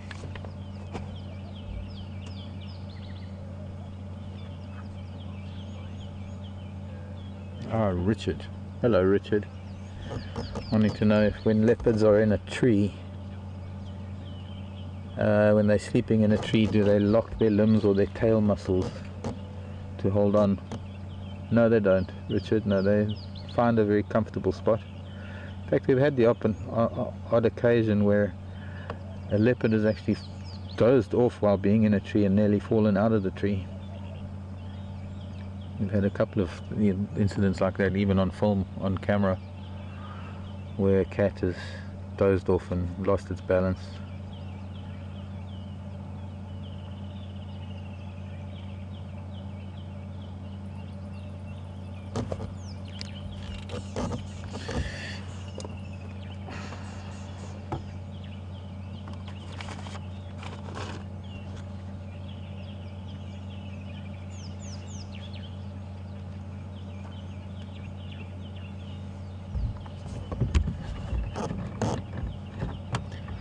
I'd like to try and move at some point, see if we can't get a view of that little one.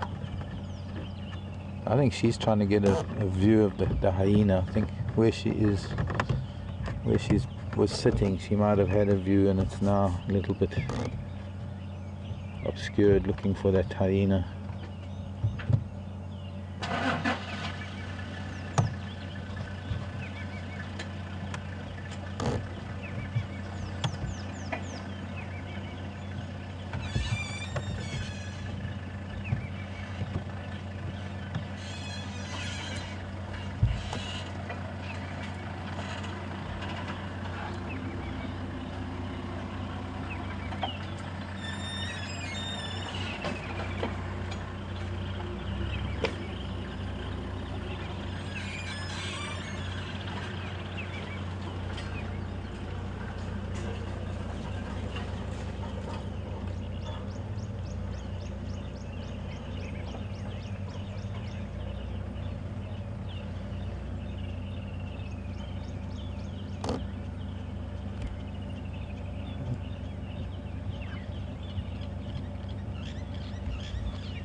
Okay, I said the radio's pretty soft there. I didn't quite get the question.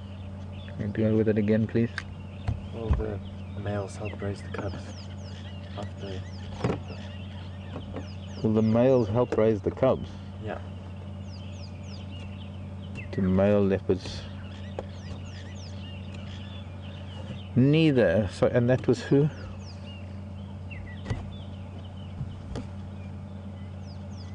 Do male leopards assist with the raising of the young? I know that. Joanne, thank you very much, in Canada. Joanne, do male leopards assist with the raising of the young, or do they leave after mating? Well, it's kind of neither. They don't really assist with the raising of the cubs. They do have contact with the cubs from time to time, no doubt. But they also, it's not a case of them leaving. It's not because there isn't really anywhere for them to go. I guess, yes, they leave in the sense that they don't stay with the female, but they stay within the territory because it is their territory. So they're always around, even if they're not with the female and the cubs. So it's their territory, and they'll be defending that territory against other males coming in. And one of the reasons for that is also to protect their own offspring. So in a sense, yes, the question is, or rather the answer is, to some degree. It's not that they assist in the raising of it, but they certainly help in the protection of it by maintaining their own territory. And it's why it's in the interest of a female who's mated with the leopard to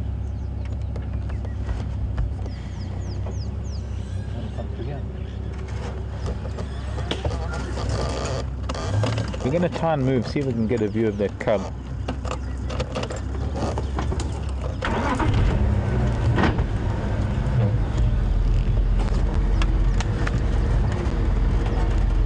Hopefully we get through here, and if we're able to turn around, we might be able to get to see it.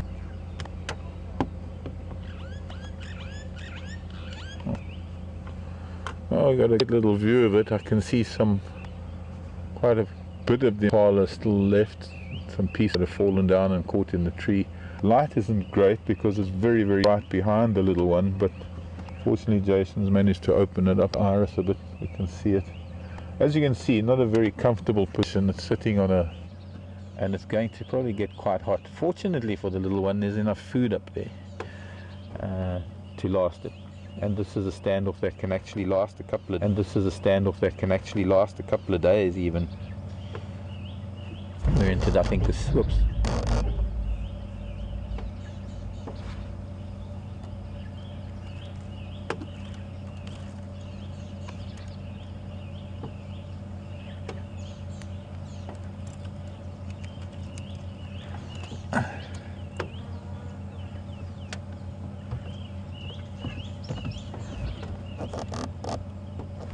So this little one, perhaps at the moment, at its age, I don't know if I don't know if it is male or female. Maybe someone can help me out there. I can't look at it. It's just way too bright for me. Looking up there into the sun.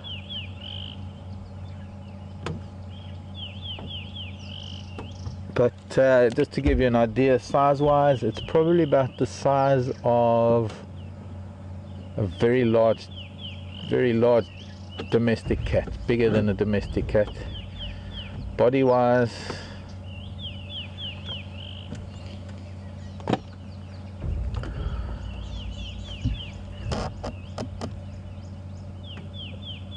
Trying to think what animal, what would it be that's about that big?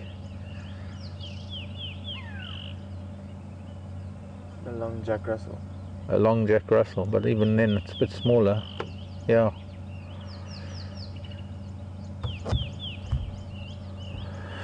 So I think we're starting to cook now. The humidity is rising. Boy, we're gonna let this little scene play itself out for the day. We're gonna start making our way back. We're making our way back.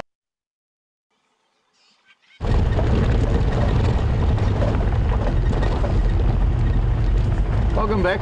We are moving back east, back towards Djuma now. That time in the morning when everybody's closing down, taking people back to the lodges for breakfast. And we have a ways to go yet. I'm not sure if we'll go past the Birminghams this morning, but we'll certainly go back there later this afternoon. I think if we can maybe end our drive there late this afternoon, it'd be nice to see if they head up towards the airstrip. Be interesting to see if they wake up and go to the airstrip. There will be a bunch of animals up on the airstrip as well. It would be interesting to follow up on. This situation here with Shadow,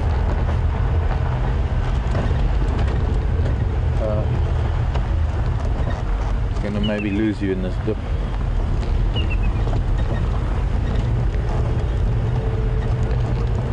Another place that tries to fix erosion with rocks.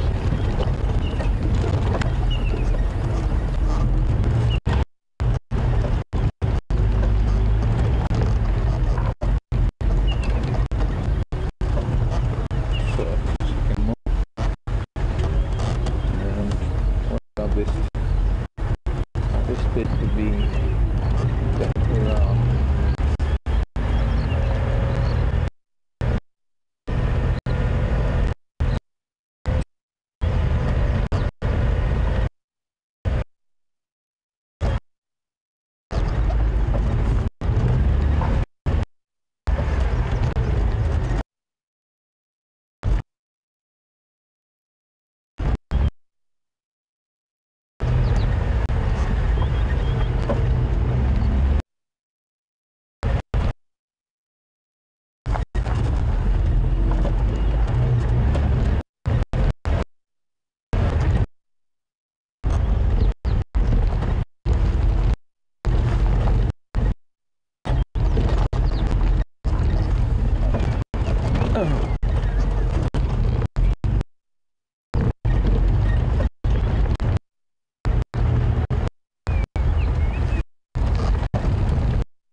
Is are we driving back towards Djuma? Patches here in the shadow, and let's see. Finish about venomous spiders. We started breaking up as well. And there's the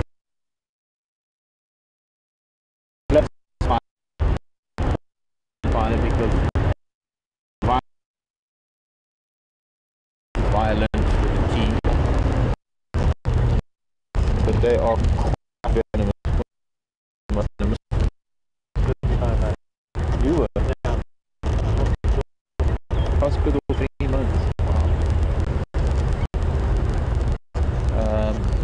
sack spider. Not as bad as a spider, but a sack spider and still a significant spider causes a wound that can also last for several months, a number of months. The most venomous is the spider found in the west, the dry western regions of South Africa, down in Namibia mostly, is known as the six-eyed crab spider.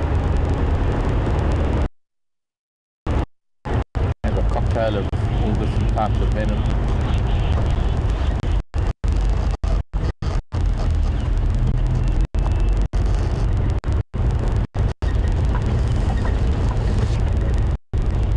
Excuse me, gosh. Okay, let's see, maybe we can, if we take this road past the contrast, go up to Safari driveway. We might bump into the boys again, so they'll only lift their heads and say hello.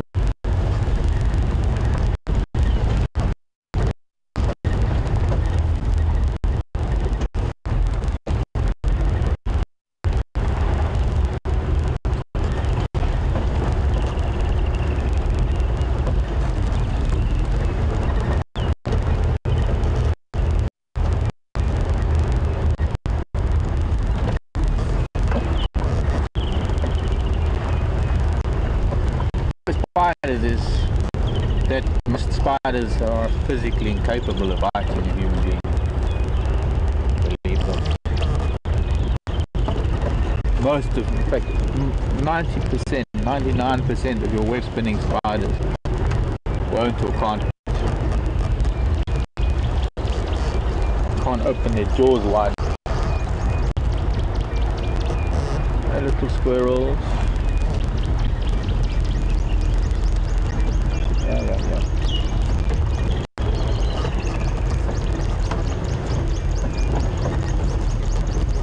But I call them a jingleline. Yeah. Honestly, I thought I said that we're going past them a jingleline. They're the Birmingham.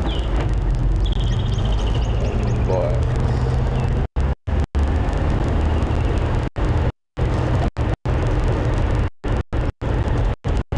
The problem with spiders is they get very defensive when confronted by a human hand. And we as humans have this habit of getting such a fright when things are on us that it's actually our reaction to things, and especially spiders, the way we brush them off and we tap. And that movement alone is the cause of more spider bites than anything else. But if you didn't do that, they wouldn't bite you. And even those that can't open their fangs, their jaws, their children, can't open them wide enough to get the purchase on your skin, if you brush them against your skin, you're actually going to self-injure yourself, because you'll be pushing the fangs into your skin, whereas if you left it alone, it wouldn't be able to do that. There are also all these accidental bites, when you have the likes of a sack spider in your clothing or something. You press it against your skin inadvertently. Where were you bitten by, Violet? My head. Was it in your bed? I was in a tree. Within a tree? Yeah. Did you lean against it? Oh, no, I climbed all over it. I don't know. I just started getting sick and I looked at my head when there was a bite. Was that when you were in the tree? I don't know when it bit me, but it bit me. Pretty unusual for a violent spider to be in a tree. Well, it could have been in my bed. Could have been just in your pants. Could have been in my pants. But that's what I'm getting at, is that it would have been squashed against your skin accidentally, and that's how it probably bit you.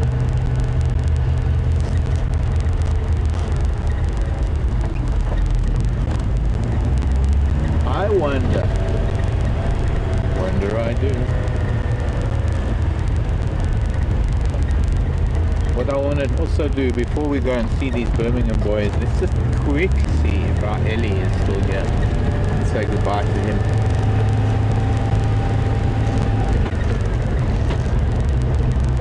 Except He's on that end of the airstrip and the boys are on this end of the airstrip.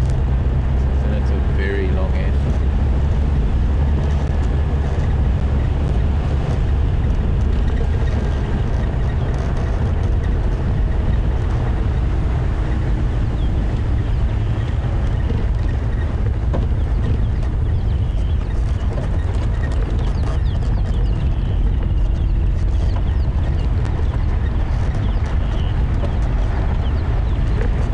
Cindy, New Jersey.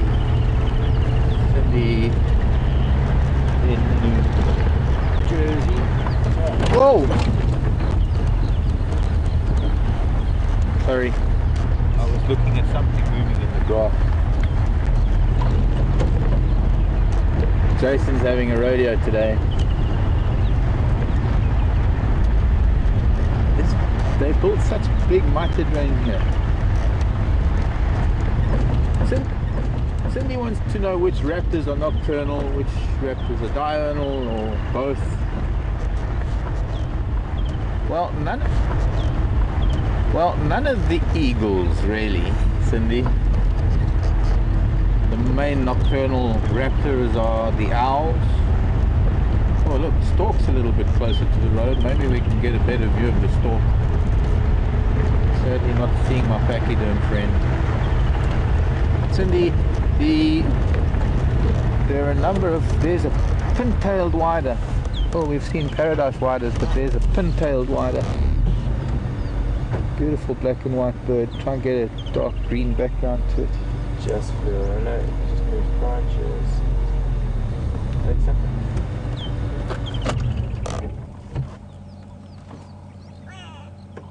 Sadly can't get closer to it than that.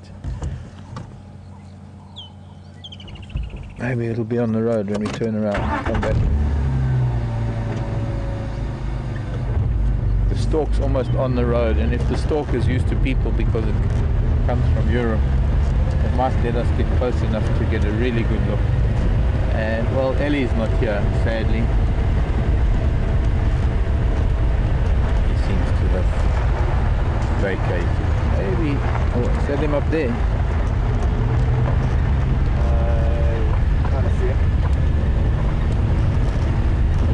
Moving away from the road.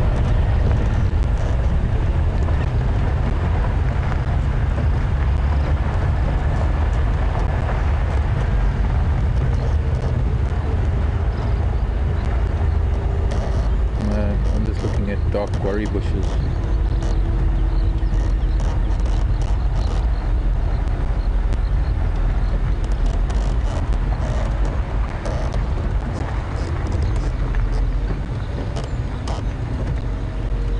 Bonjour, Sigun. Always stork doesn't have anything on its feet that I can see. Once more, having a closer look.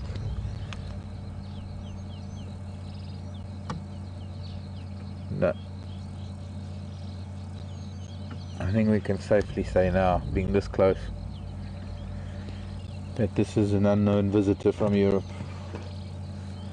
Would have been interesting. How amazing would it be if we found a stork here who actually nests on the roof of one of our viewers in Europe? Who knows, the stork. Take a good look, maybe you'll recognize it when it comes back in summer for your summer.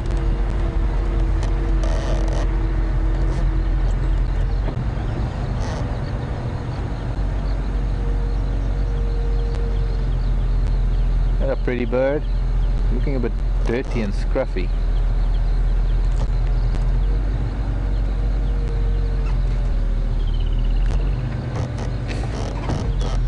So, no Ellie. Bye-bye stork. I'm sure it'll be around for a bit. Normally quite a lot more of them around open areas like this. We normally see them in flocks of great numbers.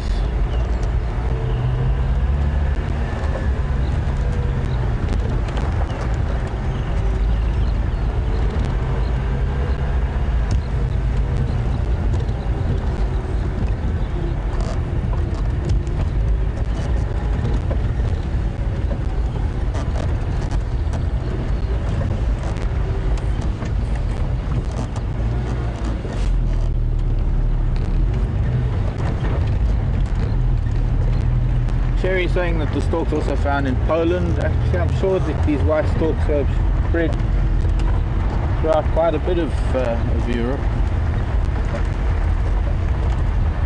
Thank you, Sherry.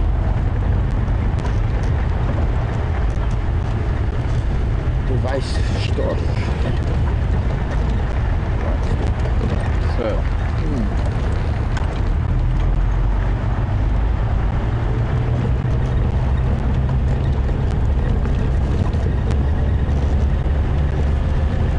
One more stop before we say goodbye.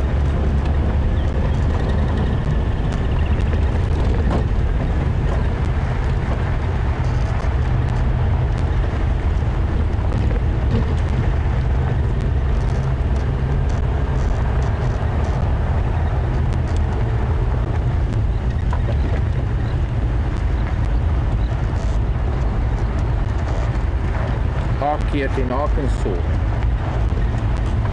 The Shangaan name for baby. I'm not too sure if I understand this. What you mean, Mampimpan? Maybe that's the word you're looking for.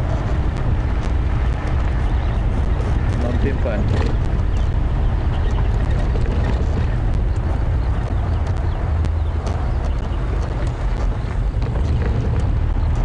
Something they would use to name a leopard until they give it a proper name, the leopard cub. Well, it's just be called the Mampimpan, which means that the youngster, the child, the Mampimpan is a baby. Mampimpan, child, youngster. So Shadow's Mampimpan. Before it gets a name, we would refer to it as Mampimpan or Mantwan. Mantwan is Zulu.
Bless you, bless you. I'll get the sneezes over with before we get to the lion.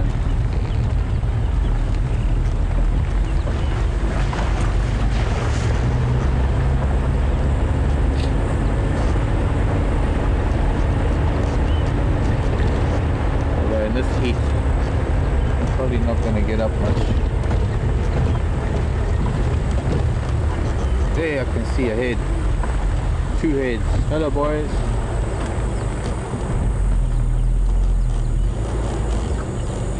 Let me reverse into here and we'll get a better look at them.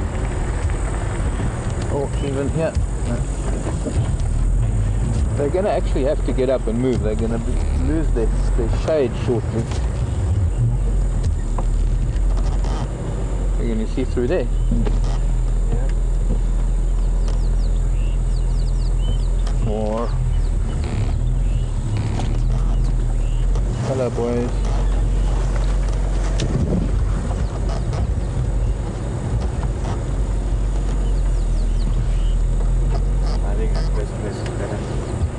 There, that's where I need to go. It's just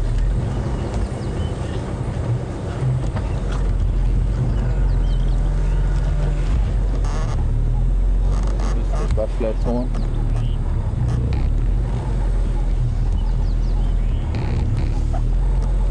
I want to put their heads down again. I'm going to go back to the first place. Yeah. But if their heads are down, we're not going to see much. Yeah, the snake. Yeah, that's right. Yeah. Yeah. You can get that right. Oh, there's a plane coming to land.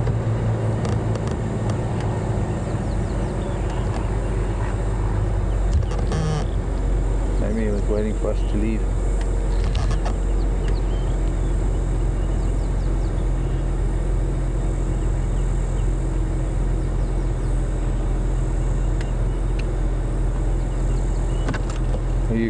Do I need to move forward or backward? I don't know. Yeah, I think Well, it's fine, they're kind of sleeping, so they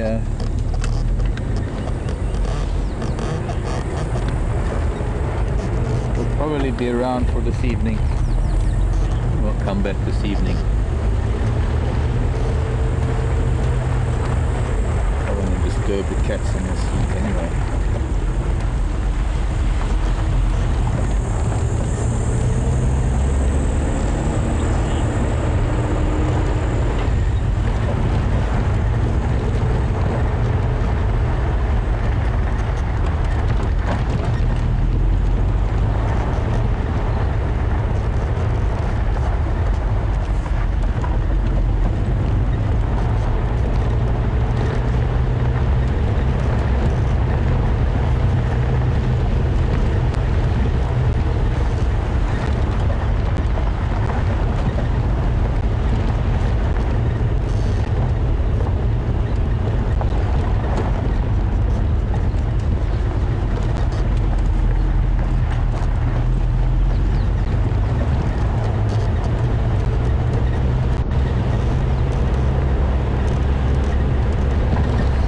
Quite the morning there. And for those who stayed with us throughout the drive, thank you for doing so, late as it may be for some of you, and for those of you up already this time in the morning, hope you have a wonderful day. Some of you already in your afternoon. We will see you in our afternoon. We'll see you out again. 2 o'clock Central African time, our time. Thanks for joining. This has been WildEarth here at Birmingham and Birmingham Males, part of Harvey Sand. My name is Mark. Jason has been on camera, and Alex has been back in final control. Thanks for joining us, everybody, and goodbye. Hello.